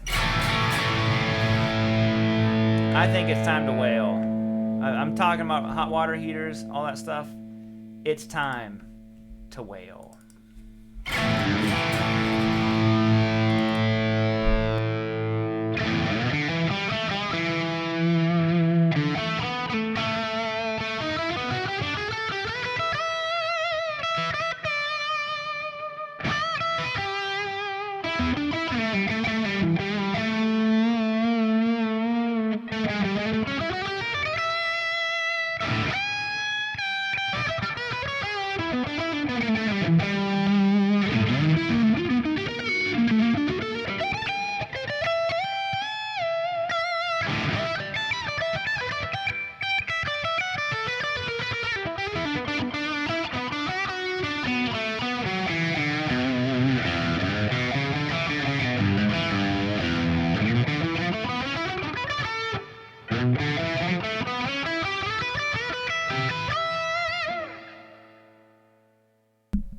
Boom. I don't think my hands are like prepared for any real shredding to happen. I'm like, what just happened?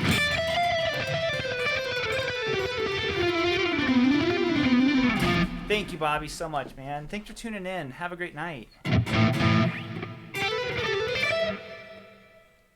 I wish we had central heating.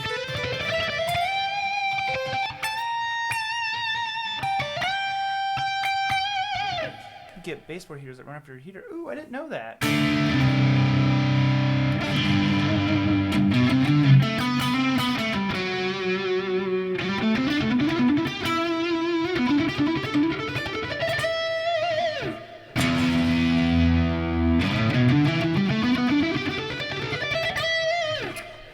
What's your favorite wah pedal? Love the Morley volume, but not so much the wah. Yeah, I know exactly what you're talking about. No, honestly, my favorite one, and not to be like all like Friedman, but Friedman came out with a wah. I did a demo for it. You can check my channel for the demo. It's called the Gold 72. That is legit my favorite wah. It was. I liked it so much to the point I sold the other 3 wahs that I had.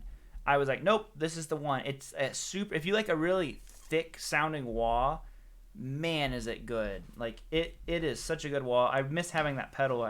A lot of my pedals are gone right now, being put on a board that's still, you know, underway. But thunder.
Now, now, now, now, now.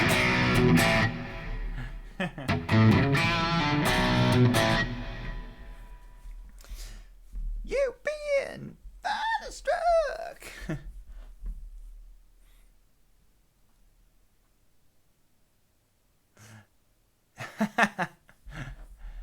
Morlers were nice. Yeah, the Morlers. Yeah, I said the Morlers were nice. I just, it was kind of like a wah sound that I ended up not caring for. I actually really liked the Zakk Wylde wah for a long time. So like I said, I sold my Mark Tremonti. I sold the Zakk Wylde one, and then I had switched to Carl Martin makes one that's really, really nice. That's called a 2-wah. It has two distinct. The 1-wah sound is basically if you click it forward was a really thick sounding one. If you click it back with your heel, it has a more like mid boosted wah to it, which is really a really good one. And then that was my favorite one for a long time. And then when I got the Gold 72 to demo, I was like, oh nope, this is the sound I want all the time when I have a wah. So it's check out that wah for real if you haven't yet. It's so good. Justin, discovered your talent from an Ultimate Guitar Shred contribution. Oh, well, thank you so much, man. Yeah, I haven't done anything with them for a long time, so you must have found an older contribution. I did some stuff with them, years ago. They were really cool to work with. They changed a lot of. I don't know if it's the people who were working there. So I don't have contacts over there anymore.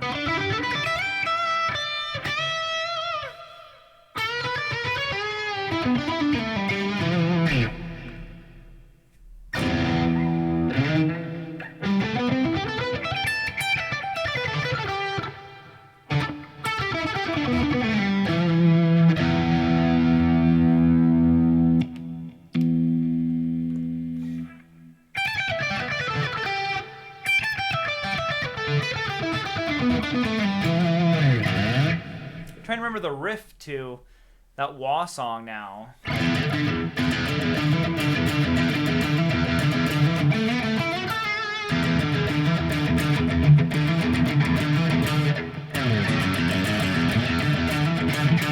think it goes.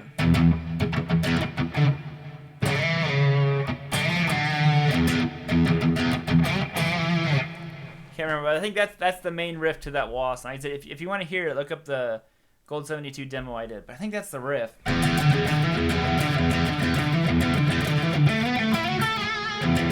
it's all waka waka wow, and then it goes.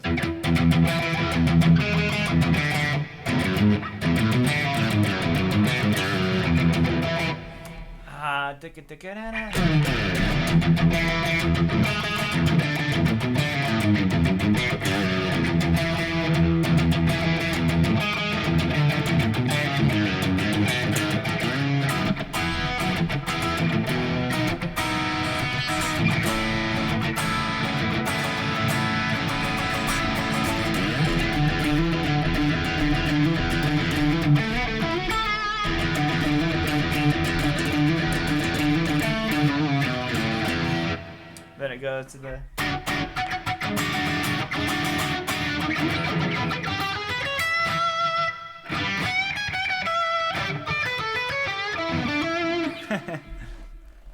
A lot of good things about that Friedman wah. You check one out. Yeah, Tony, check it out, man. Like I said, if you like a really thick sounding wah, some people like that kind of that more mid boosted kind of like the a lot of the Morley stuff to me has the stronger mid focus on it. But that Gold 72 is the kind of wah that I like. Favorite guitar you're playing? Thank you, man. Yeah, this is a great. Even though the stream's called about Strats, somehow I ended up on a telly. But I remember that tune, wasn't that on your EP? I don't know if it was on my EP or not. Might have been. Yeah,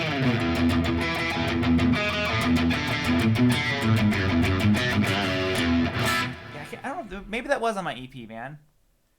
Might have been. I can't remember. I know the one was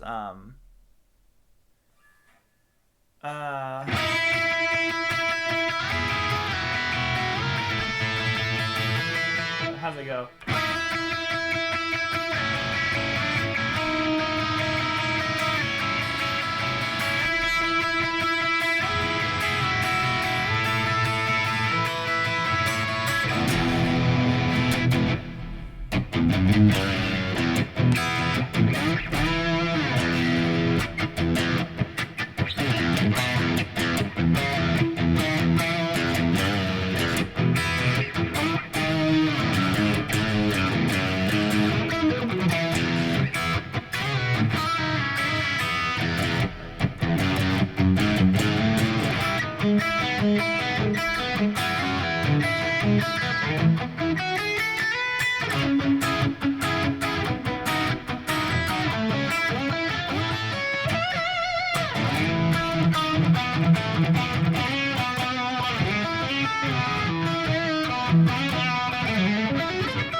Alright, I'm forgetting it. Tick a tick down.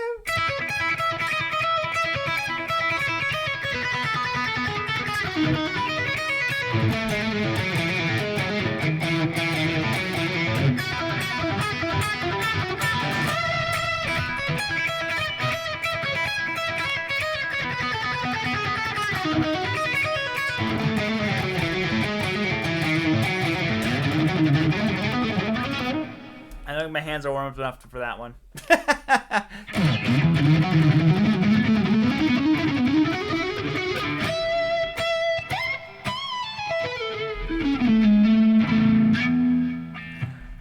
There you go. Didn't hold on the amp or guitar. What's your biggest dumbest moment? Then getting hold of the amp or guitar. I had plenty of those, but a lot of them. The first one that came to my mind when I read your comment was when I was a kid and I was in the talent show. I forgot to unplug my guitar after I finished playing, and I almost pulled the amp over on stage. Other ones that were just kind of funny for me, me and the other guitar player in the band. You know, we had a song called "Going Solo." I wonder if I could remember that riff. It was in drop D. But it was basically like, you know, how we would end a lot of shows. Just we would trade guitar solos, this whole thing going solo, hence the name. Hey, TK, what? But we ended the song, and we slid our guitars against each other, you know, just being dumb. It was the crackle. It's the reason why my Charvel is missing the pickup selector switch. And because we slid our guitars and my switch got stuck on his string, so it broke his strings, broke the knob off of my Charvel, and luckily it was the last song, so we were just like, all right, you know. So there were other ones too where different stuff, you know, happens, and it's just fun, you know. What's my favorite overdrive pedal right now? My favorite overdrive pedal, I don't have it here, is the Dan Electro, what's it called? Shoot. I haven't had it here because it's with my pedals for that pedal board. Breakup. Breakdown? Breakup? I can't remember what it is. But look up that is an amazing pedal. Yeah, and if you guys haven't subscribed to my buddy the Tone King, make sure you subscribe to him. TK is almost at 100K.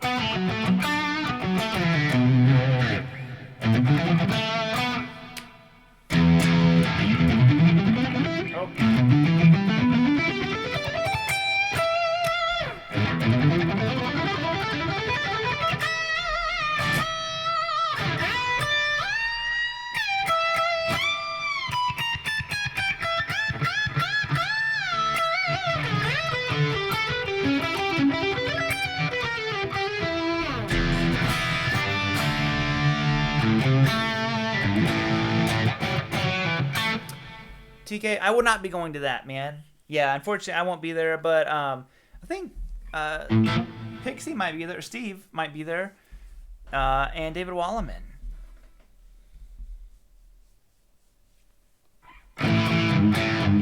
Of course, man. So, those of you who don't know, TK was like the first like big YouTuber to ever give me a shout out. I think actually I've only ever had 2 shout outs ever on YouTube that I know of. I should say 3 because Fluff put me in his favorite YouTube channel's video, and Shane did too. So 4. I'm sorry, there's 4 total. But before this past year, there was only ever 2 ever, and it was TK and Jared Dines included me one time as an honorable mention in one of his videos years and years and years ago. But I've always really appreciated how nice TK was to ever do that for me. Yeah, I won't be there. I just kind of I told most of the guys that I can't do the traveling stuff anymore. It's just too hard.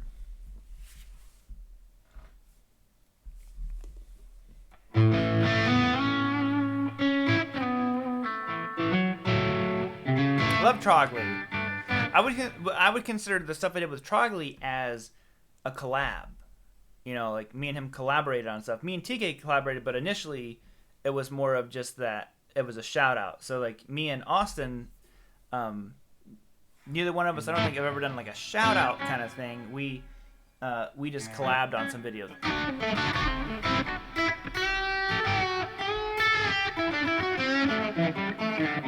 Pajama days, yeah.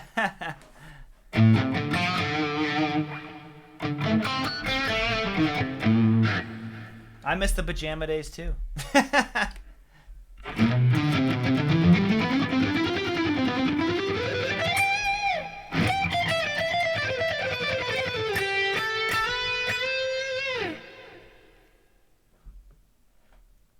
Long hair caught in the headstock. I've never done that, thankfully. I've never got my hair caught in the headstock. Your online course. Dude, thank you so much. Thank you, Justin. I really appreciate that. And like I said, it won't be next week. It'll be the following week. So in 2 weeks, the new my new beginner course will finally be out. It'll be out there. The bacon egg pajama pants, yeah, man. Those are the originals. Those are early YouTube days. Real early YouTube days. That was before I only had the one camera, so I couldn't have like the camera on my face and on my hand. So a lot of times, like in the early videos, like you don't see my face in any of the videos. It's just the guitar and me talking and the egg and bacon pants.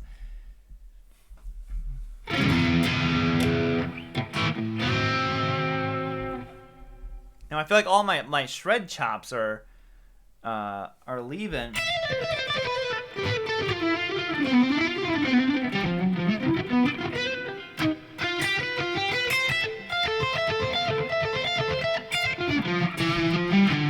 I've been working on all like the country chops a lot lately.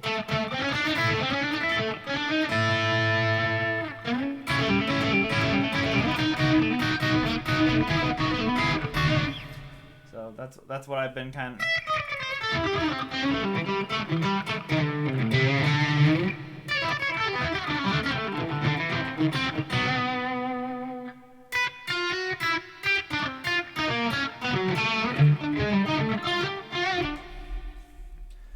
Hey brother, oh thanks for tuning in though, Devin. Glad you made it. Jam some Van Halen. I need more distortion for that. Oh wait, you know what I need? Here's what I need. I need to not have that. You know what? I was wondering. I was like, my tone sounded really off when I was playing. There we go. Because I still had it on the fuzz sound.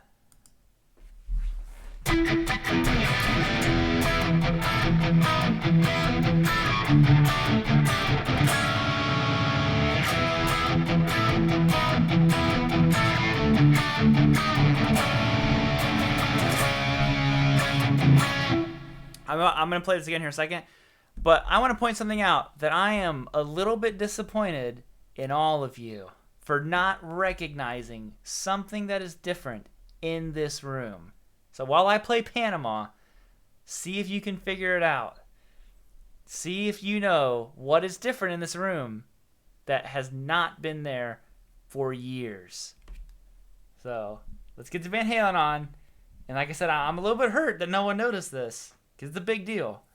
But, you know, I'm going to go ahead and jam for you.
Now.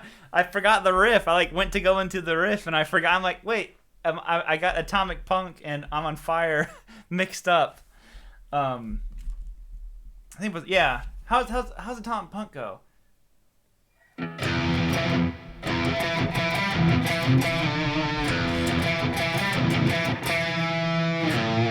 Something like that. That's I'm on Fire. Something happened in my brain and I'm like, whoa, these riffs are getting confused. Sweet. Oh, thank you, dude. The real question is, does the door handle work? It does. And you guys got it. I saw someone, I think it was Jeff, was the first one that got it. Right there. Look at that doorknob. Look at that. Hold on. Okay, official doorknob demo. Let's do this. Let's do this right. Sorry. I need to like pull my pants down. Official doorknob demo happening right now. You see this?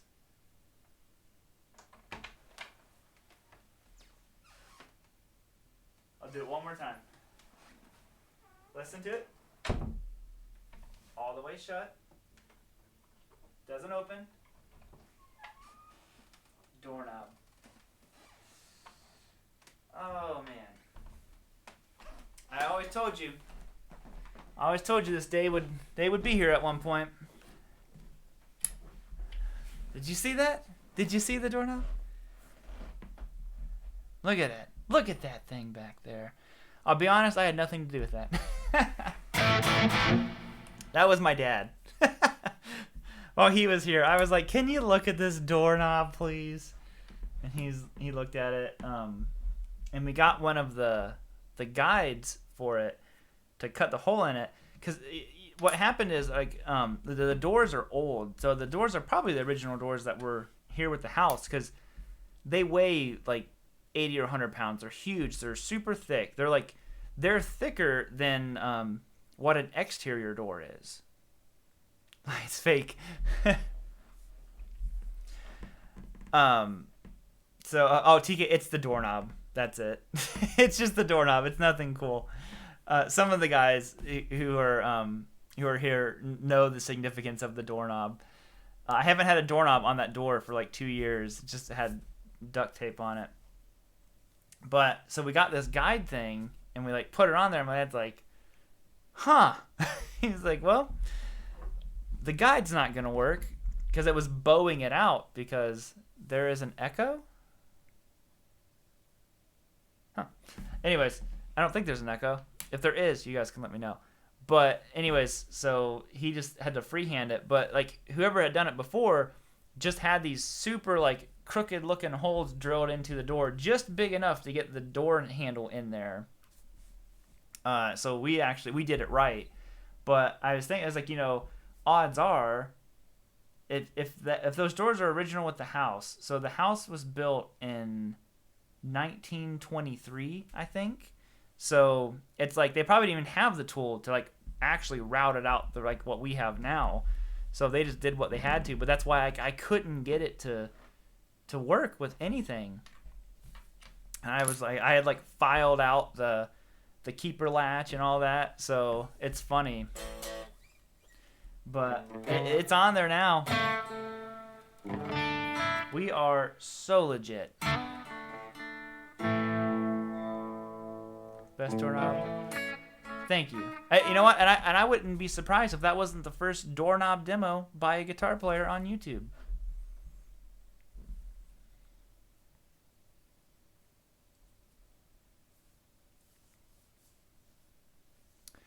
Late stream, so the streams are going to be late from now on. I think the Saturdays at midnight thing is going to be like the official time, so people can kind of know what time to look forward to. And it works out great because, my son's asleep.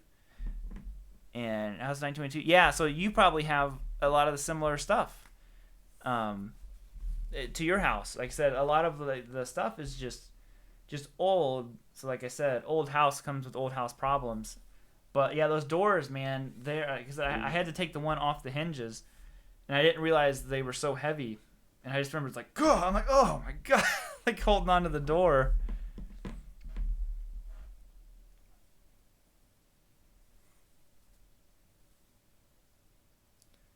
I hate watching. Hey, thumbs up. Living After Midnight. That, look, another throwback. Man, TK's got all the stuff. That's what my live streams were originally called. So TK did one 2 minutes to midnight, and I was like, oh, well, I'll name mine after a song too. So then I was like, Living After Midnight. Won't promote a game, but will show off a doorknob. Oh, man. No truer words have ever been spoken.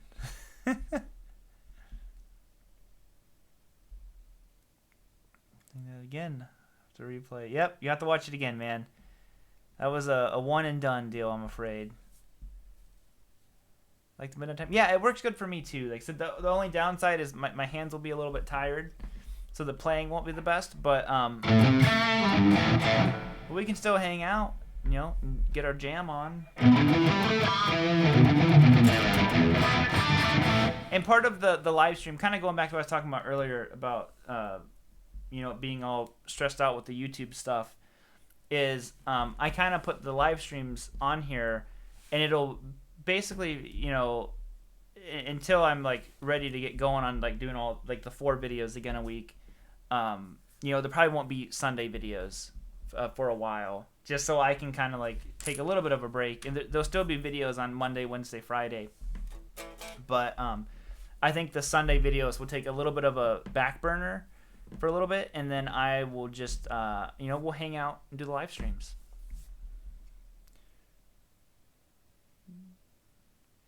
Need to convert to gassy though. Yeah, so this is we're all gas, and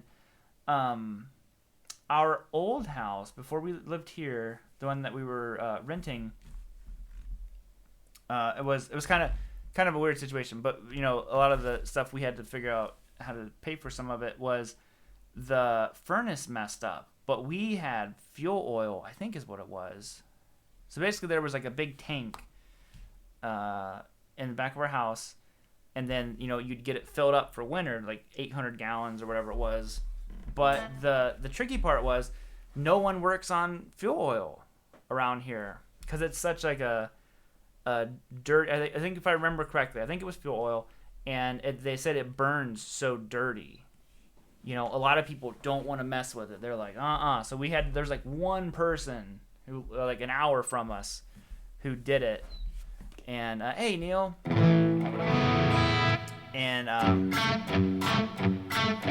And I was just like, oh, man. So we had to get them to do it. But I was so happy to get away from dealing with all that stuff. We were just happy to get out of that house.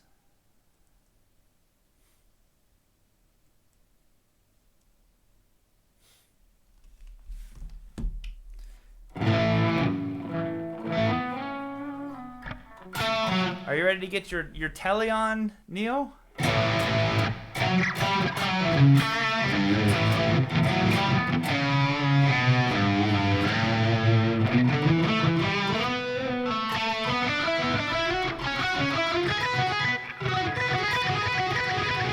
Shoveling coal when I was young. Oh, wow. When I was young, I never had to shovel coal, but you know, we had a fireplace. I grew up way out in the country, so I would get up on Saturday morning and go out with my dad, and you know, we'd find like a tree that had fallen down, and cut up wood and help him split and stack. I didn't help split. He split the wood. I stacked it.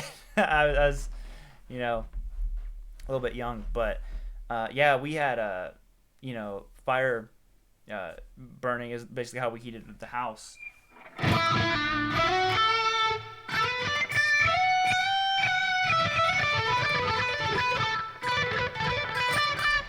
awesome. I wasn't sure if you wanted me to like mention the guitar, Neil, or not. So I'll say it like that. And if you don't mind, I will. Did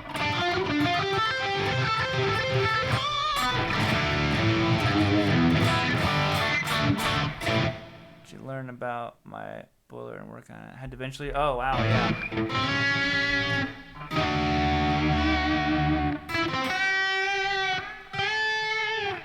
I'd love to have central air.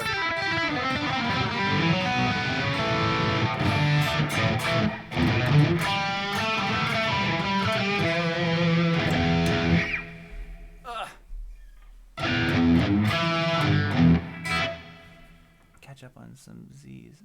Crazy. It's all good. Okay, awesome. So, to those who were wondering, so the Richie Kotzen Telecaster. So I did sell that guitar. It is officially boxed up and all that stuff. And it's Neil in the chat right there. Neil Smith. He is the proud new owner of said Telecaster. He already has a sick. What is your? It's a custom shop Tele, but I don't remember the exact spec and name of it that you had told me. I don't know any Zappa. I learned Muffin Man at one point, but playing my new Sir Classic T thin line jumbo frets, they are great. Only require a light touch. That's awesome, Joe. You have some amazing guitars, Joe. Do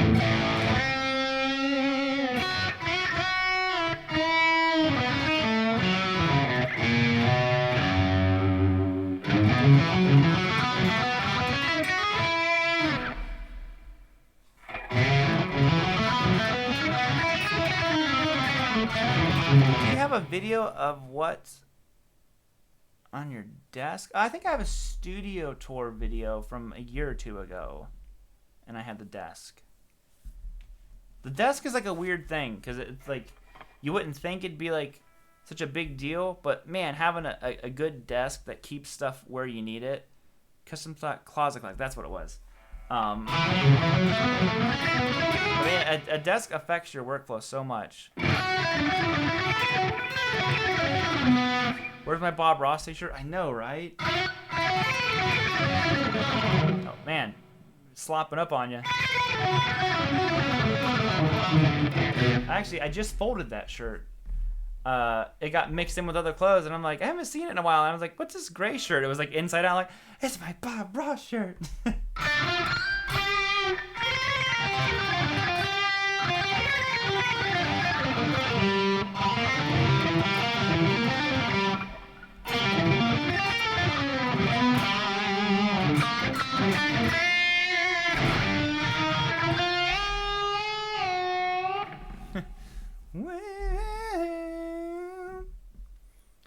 But yeah, I don't have a video necessarily just about the desk, but if you look at my old, or at least most recent studio tour, I think I walk you through all the rack gear and that. Don't stop me now. I don't know any Queen stuff, I'm afraid. My buddy Sam Colson could probably play it for you though.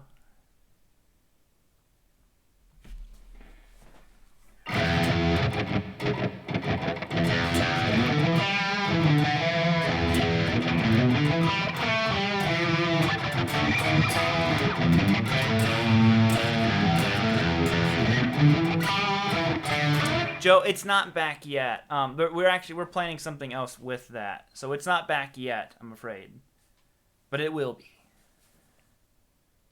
Turn my Sharwell Cracker guitar that he borrowed from me some years ago. Oh, you mean that Sharwell Cracker right there? Clapton. I like a lot of Clapton stuff for sure.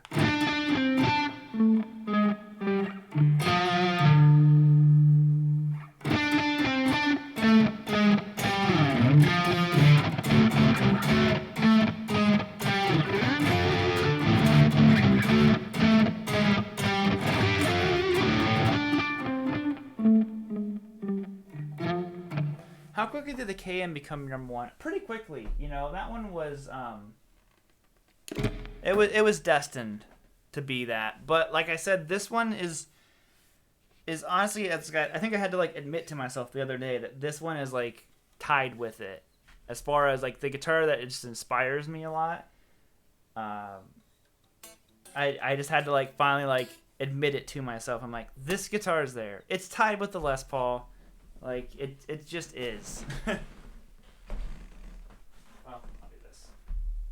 I'm like, when did the Cali get there? Just appeared.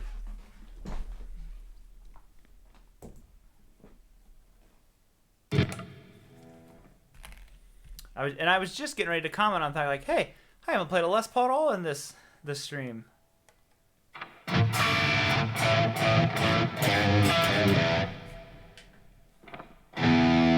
Oh, we are so live right now.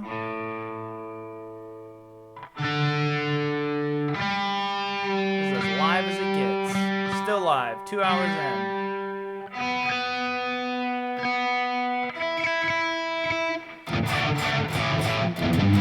Lonely as the night.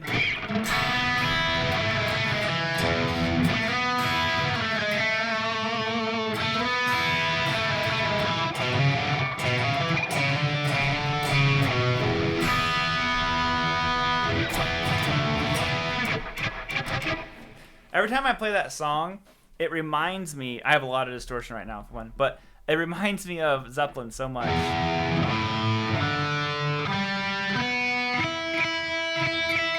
Because that part right there.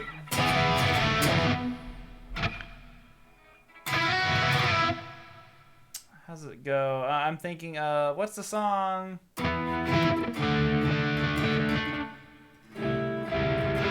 Ramble On.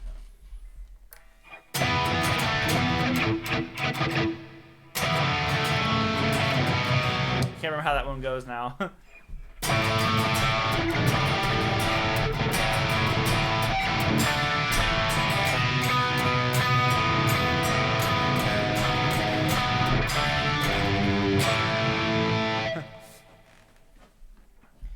G-string is only tuned.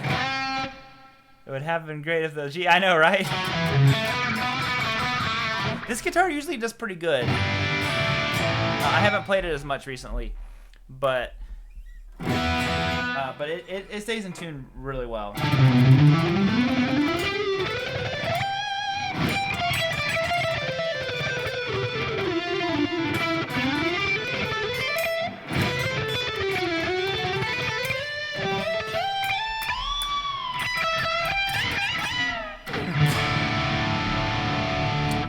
These are just the Grovers, the stock ones that came on it. So no witchcraft in it, just the way that it was.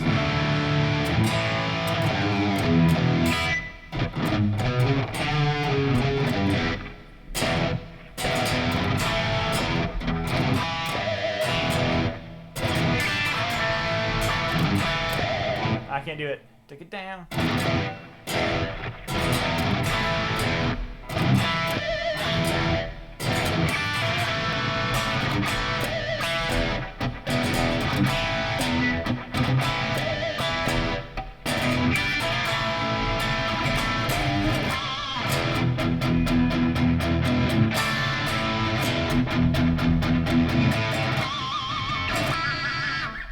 Trying to get those like double string harmonics is so hard.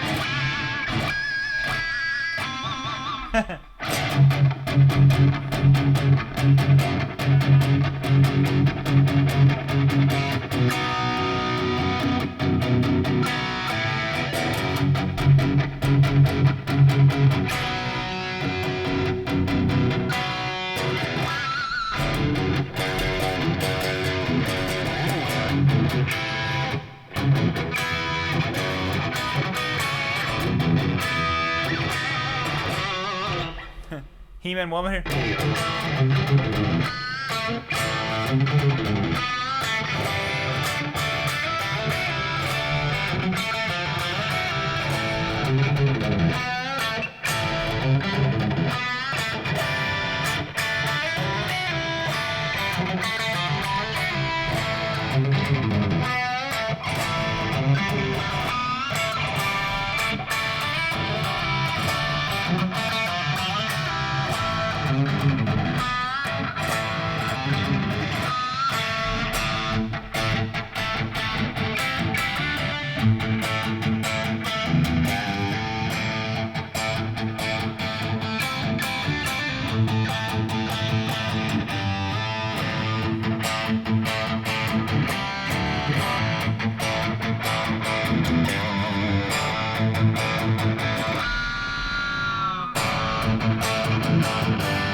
Trying to remember it.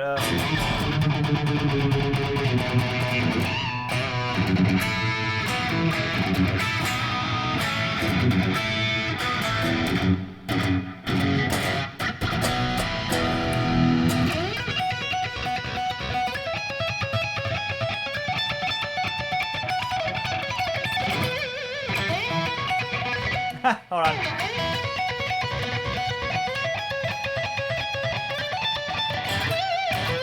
I can't do it. My hands are too tired. It's like so sloppy.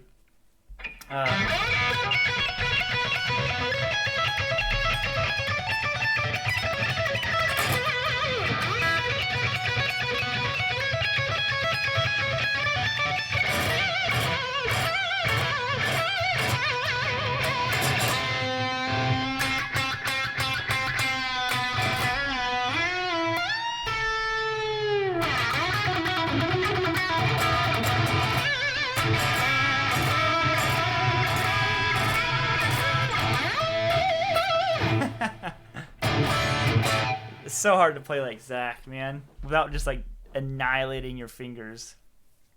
No more tears.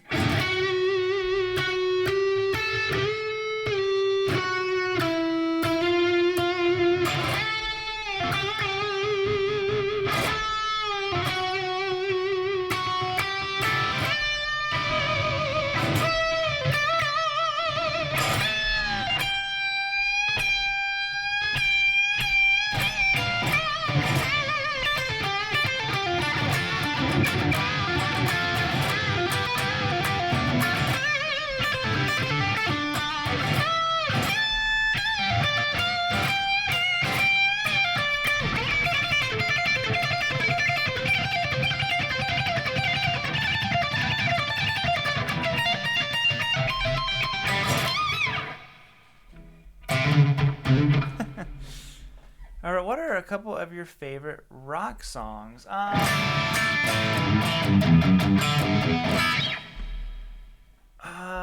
Halen, I mean, like, you know, a lot of Zakk Wylde stuff. I'm trying to think of, like, individual songs. I don't know, for some reason, the first one that popped in my head was Round and Round. Or Run Around, not the Rat song, which is a great song, but, like, Van Halen.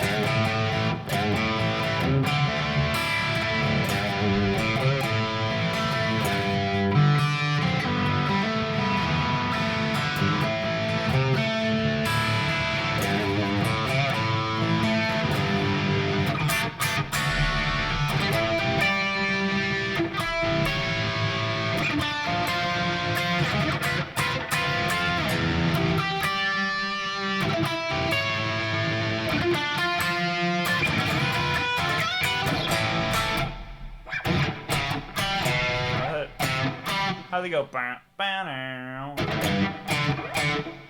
down, down, down.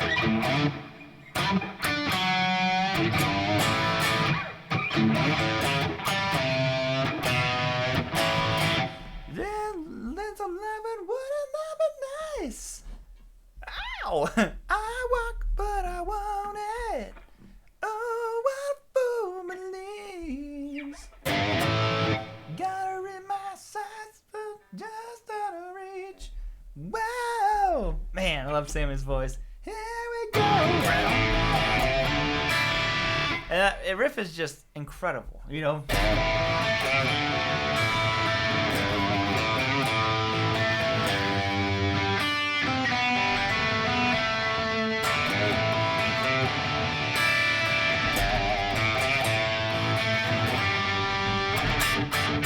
Ah, that kills me. And then he's like,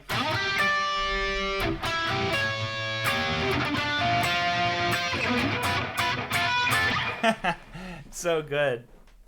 That's also where I stole those chords from. I've done a couple videos talking about this shape. I just realized, I'm like, oh, that's where I got that from.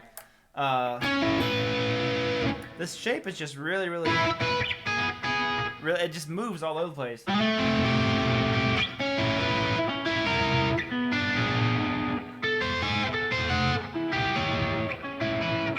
So, and I use it up here. Basically like a minor 7. I'm sorry. Like an inversion of it. So, can I have that gold top? I mean, may I please?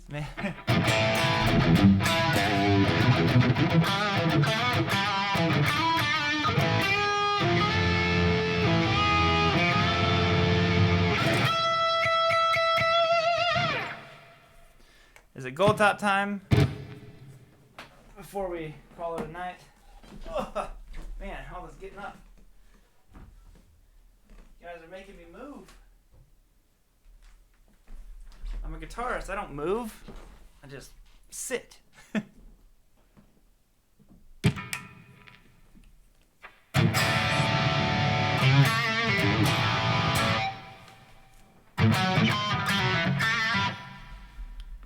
They sound similar with all this distortion, but once you take that extra boost away, you hear the P90s kind of come to life.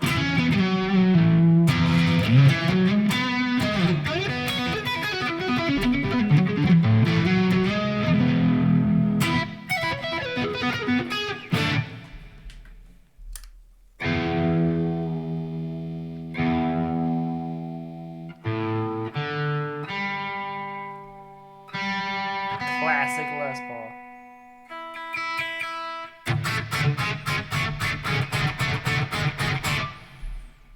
Panama, yeah, the whole Panama thing. You know, Panama has some of the coolest riffs in it.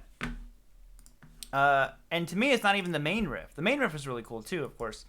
But it's like that next section after the...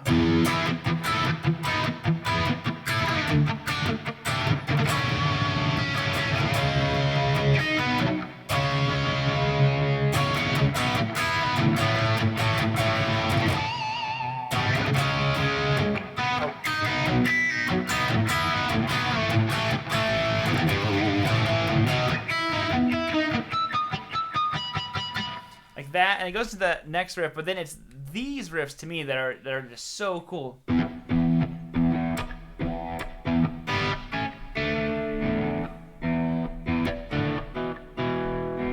It's so chill, and then he goes to this one.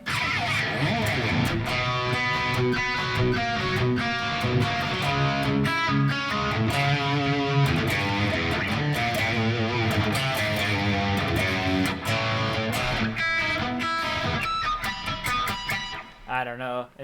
It's all so great. Just 1984 had some of Eddie's craziest stuff on it.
I can't do it. I've never actually like learned the tapping way. I just always.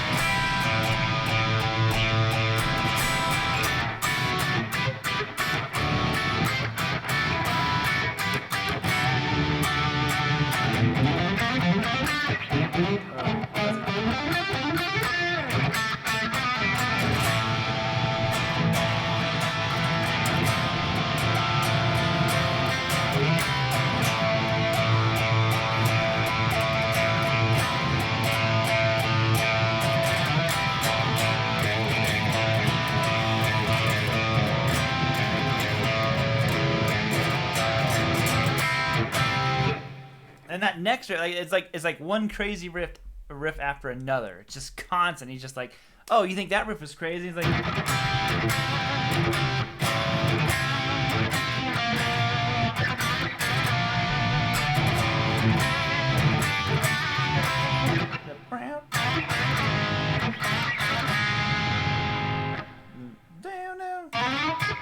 down.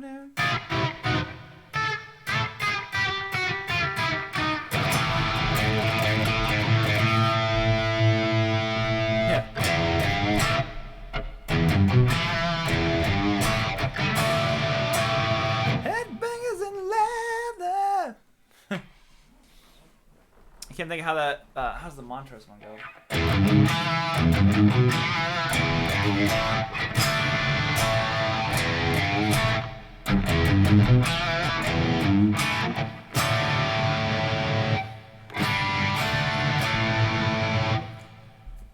Favorite Paul Gilbert tune to jam on? Ooh, favorite Paul Gilbert song. You know, I always liked Mexico.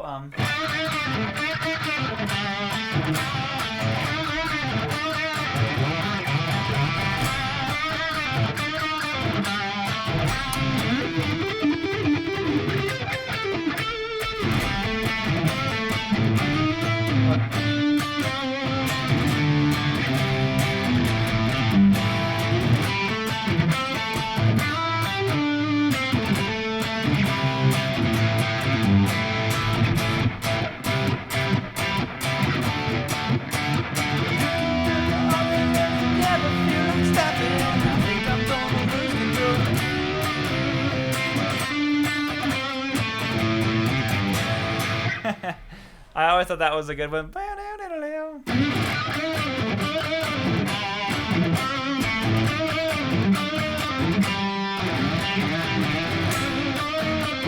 I can't remember. Maybe bends it twice. Can't remember.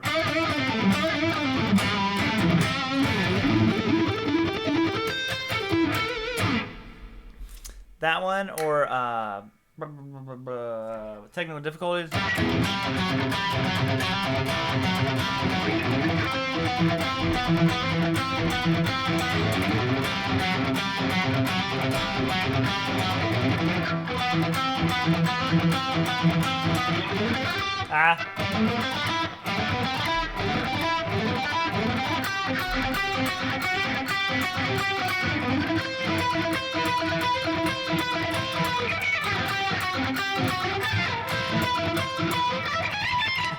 I knew I wasn't going to do this on a Les Paul. Nope. I'm just going to quit now.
Yeah, I can't remember. I could play that. I can't do it. I'm just too sloppy right now.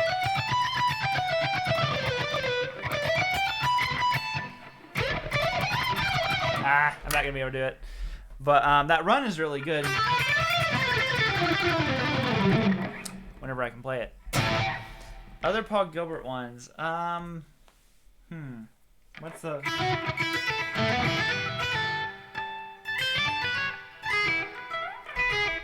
Can't think of how that one goes.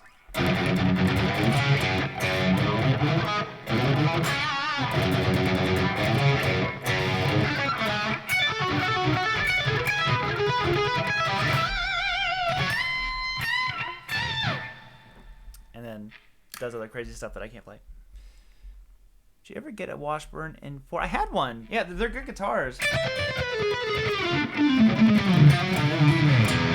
They're great guitars.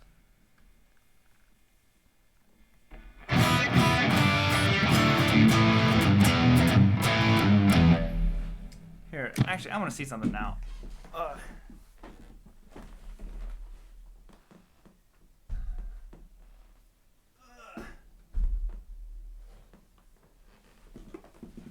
Les Pauls just aren't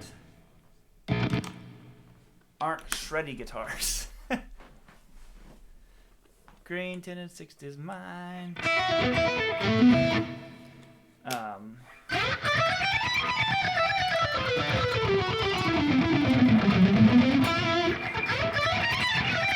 Man, I think I'm just, my hands are too tired. I want to be able to play it. Like now it's like annoying me like myself. I'm like, you can play that lick.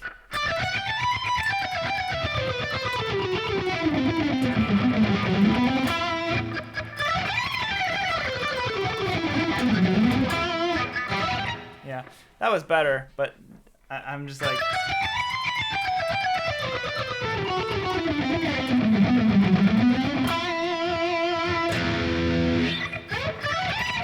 Ah! It's driving me crazy.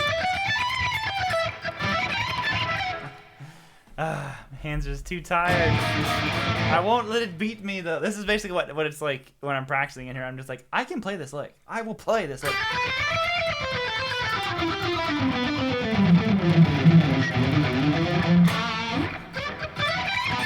Ah.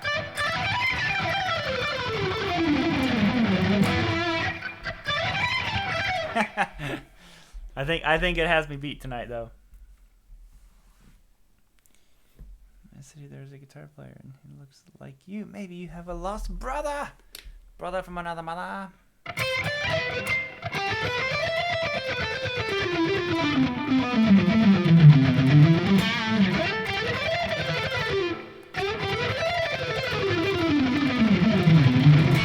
There it is. Woo!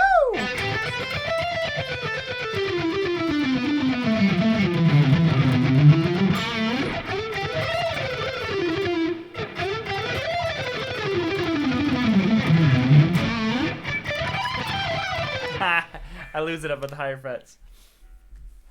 Oh man.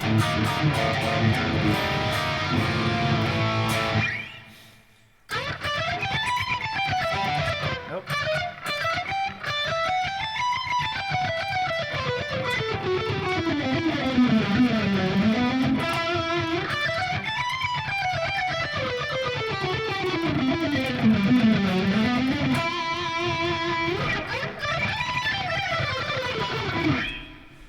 I don't think I can do it tonight.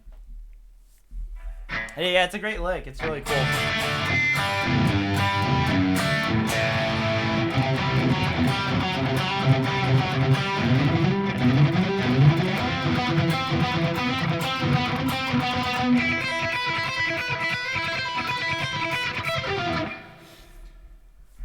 Oh, yeah, I love both of my Les Pauls a ton.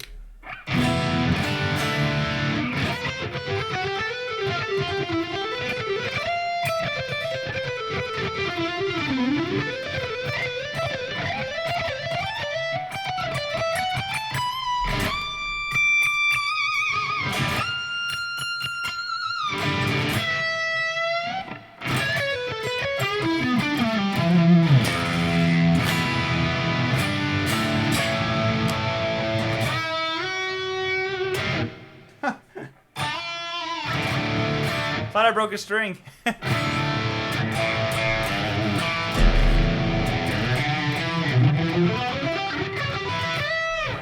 was trying to work on, there was a lick I was kind of coming up with earlier that went like this. It's basically like, I was trying to think of, I don't know if you guys do this, but a lot of times I'll take a lick that I already do, and I'll be like, well, how could I kind of like twist it a little bit to where it's still similar, but like it just mixes it up a little bit.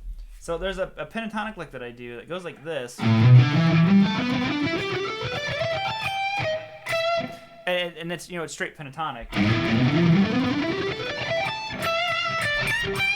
just like it because it has that really like that big building sound to it. But I was like, you know, instead of doing that, which is very like scale like, I was like, you know, what if I kind of mixed it up and did like 3?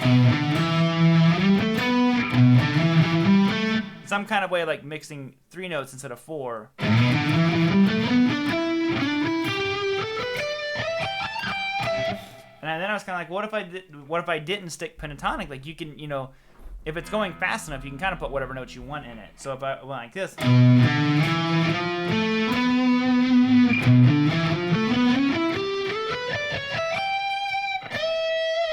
that's what I'm trying to work on, getting it up to speed. Because I like that sound inside of that pentatonic run. Now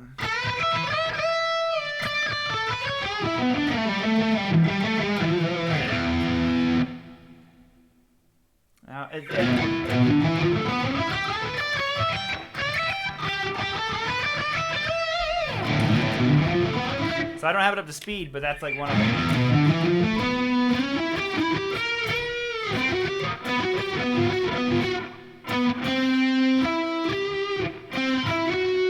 That'd be kind of cool like that. So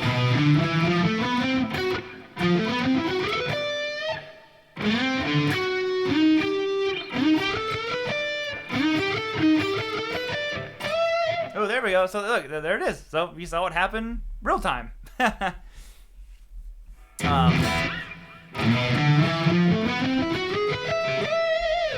You can kind of roll it into more of like that rock.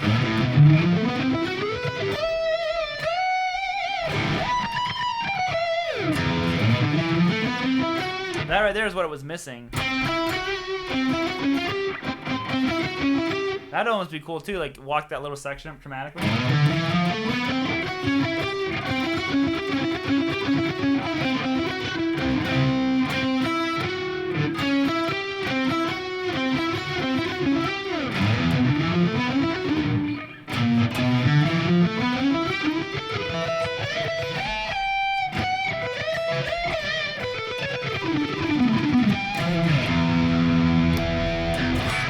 That was one I was messing around with, and then another one was kind of like out of box 2 of a pentatonic idea,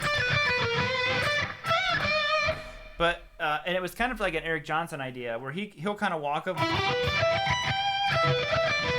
something like that, but I went like this, and instead of continuing up, I went kind of walking it back to box 1.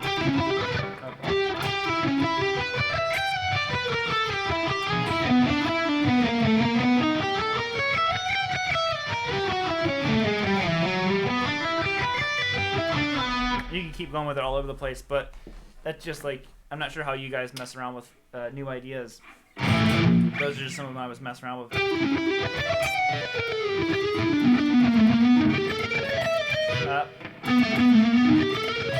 Nope.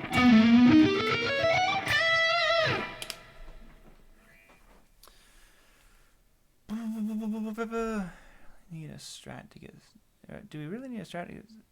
I know it doesn't have to be like a Fender Strat, but I think, you know, I really don't think like a Tele can ever sound like a Strat. I don't think a Strat can sound like a Tele. You can like sound close, but I think that, you know, a Strat just sounds like a Strat, you know.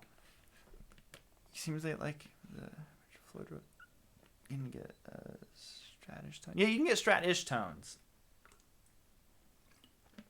I've heard really good coil splits. My PRS CE has a really good coil tap on it, but I don't know any Skid Row off the top of my head. I've definitely learned some. Oh wait, how's it go?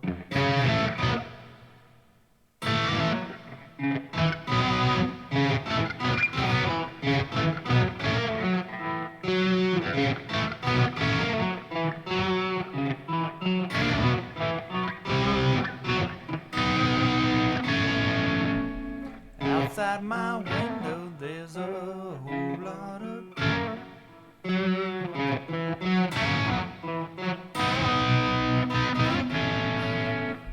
Similar to that.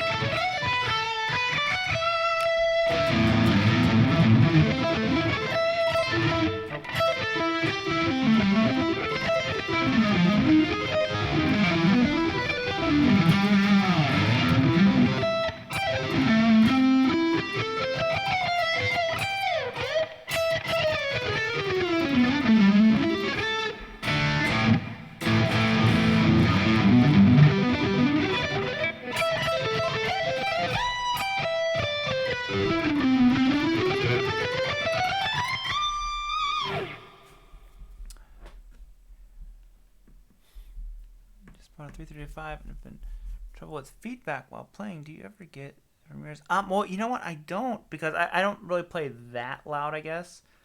But yeah, I know they're definitely very notorious for that, especially if you're like super close to your amp and all that stuff. But I haven't experienced that. I haven't had any issues with it.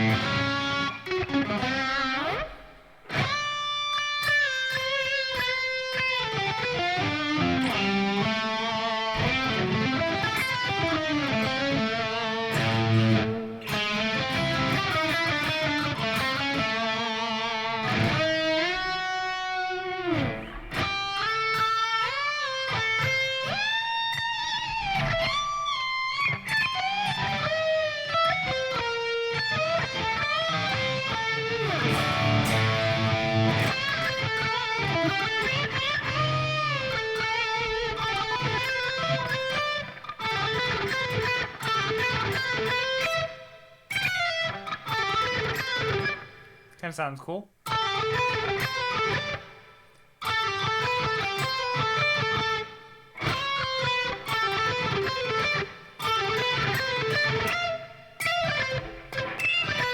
Yeah, I could see like something like that. You know, that could be a lick.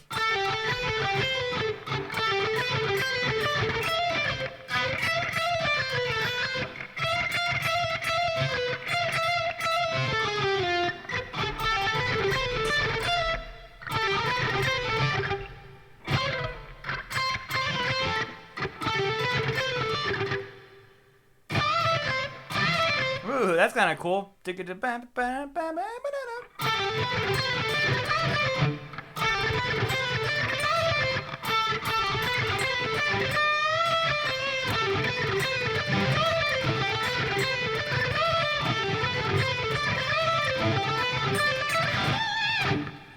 I like the overall sound of it.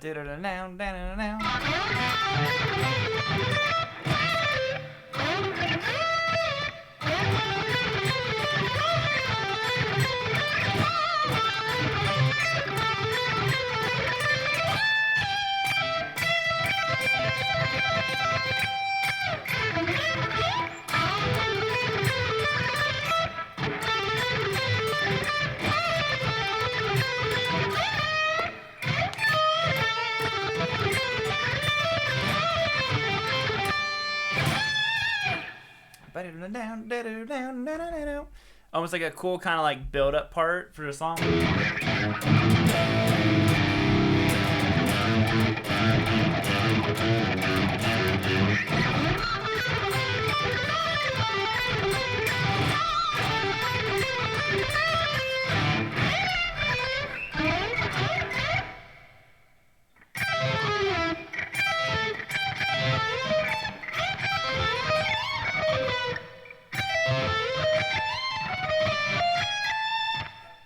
There we have it.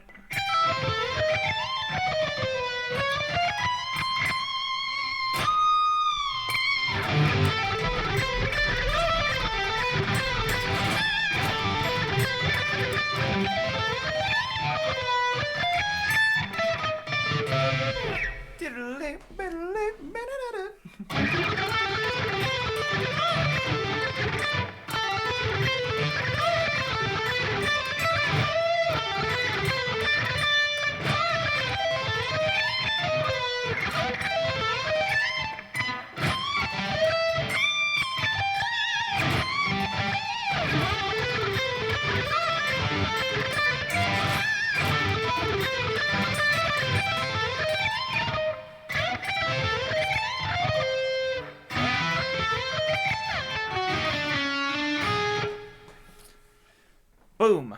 Whatever that is. I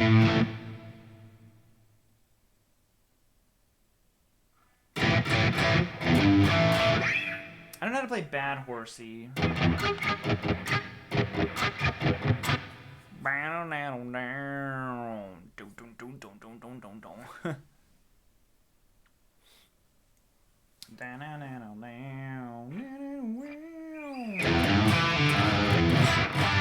Yeah, but that stuff is always like fun for me. Is to take good shredding, baby. Yeah. Is to take anything like you normally do and just mess with it, just tweak it a little bit and just see what happens with it. Because even earlier, I was working on some country licks.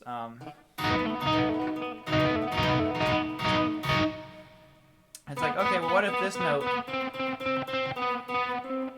was that note? And you kind of like, oh, okay, that's kind of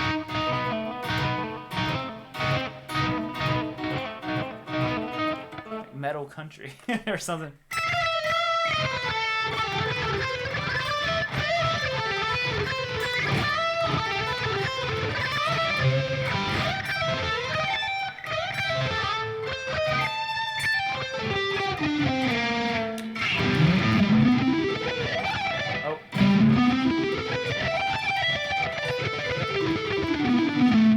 Work on that.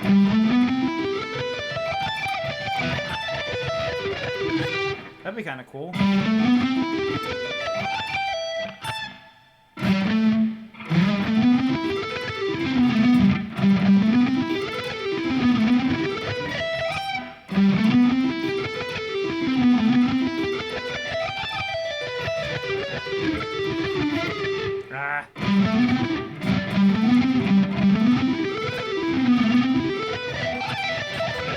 I can't do it.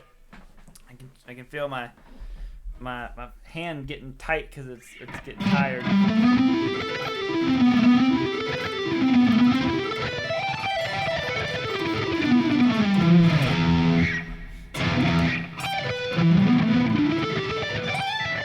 Oh. Maybe all pentatonic.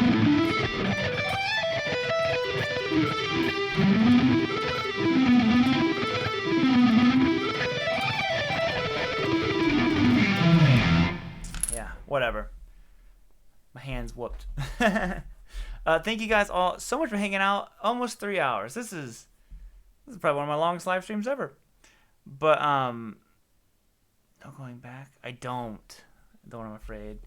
But I think I'm gonna call it a night. It's 3 a.m. I'm feeling pretty tired all of a sudden, and my hands are totally shot. So I think they're telling me too, like, bro, chill out.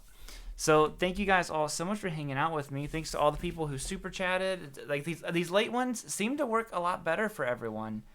There's a lot more people on them, and like I said, there's really no end when I have to stop, just other than whenever I get tired. Apparently, my hands just decide to go to sleep on me. But other than that, guys, have a good rest of your Sunday. Have a great Sunday. Doing whatever it is that you do. And I'll see you Monday with a new video. I got some cool videos coming out this week. At least, I think they're cool. They're probably terrible, I'll be honest. So I'll see you guys later. And have a good night. There's like a 2-step process to ending this stream now. So I don't know how quickly this will end. So I'm just going to keep talking. And if it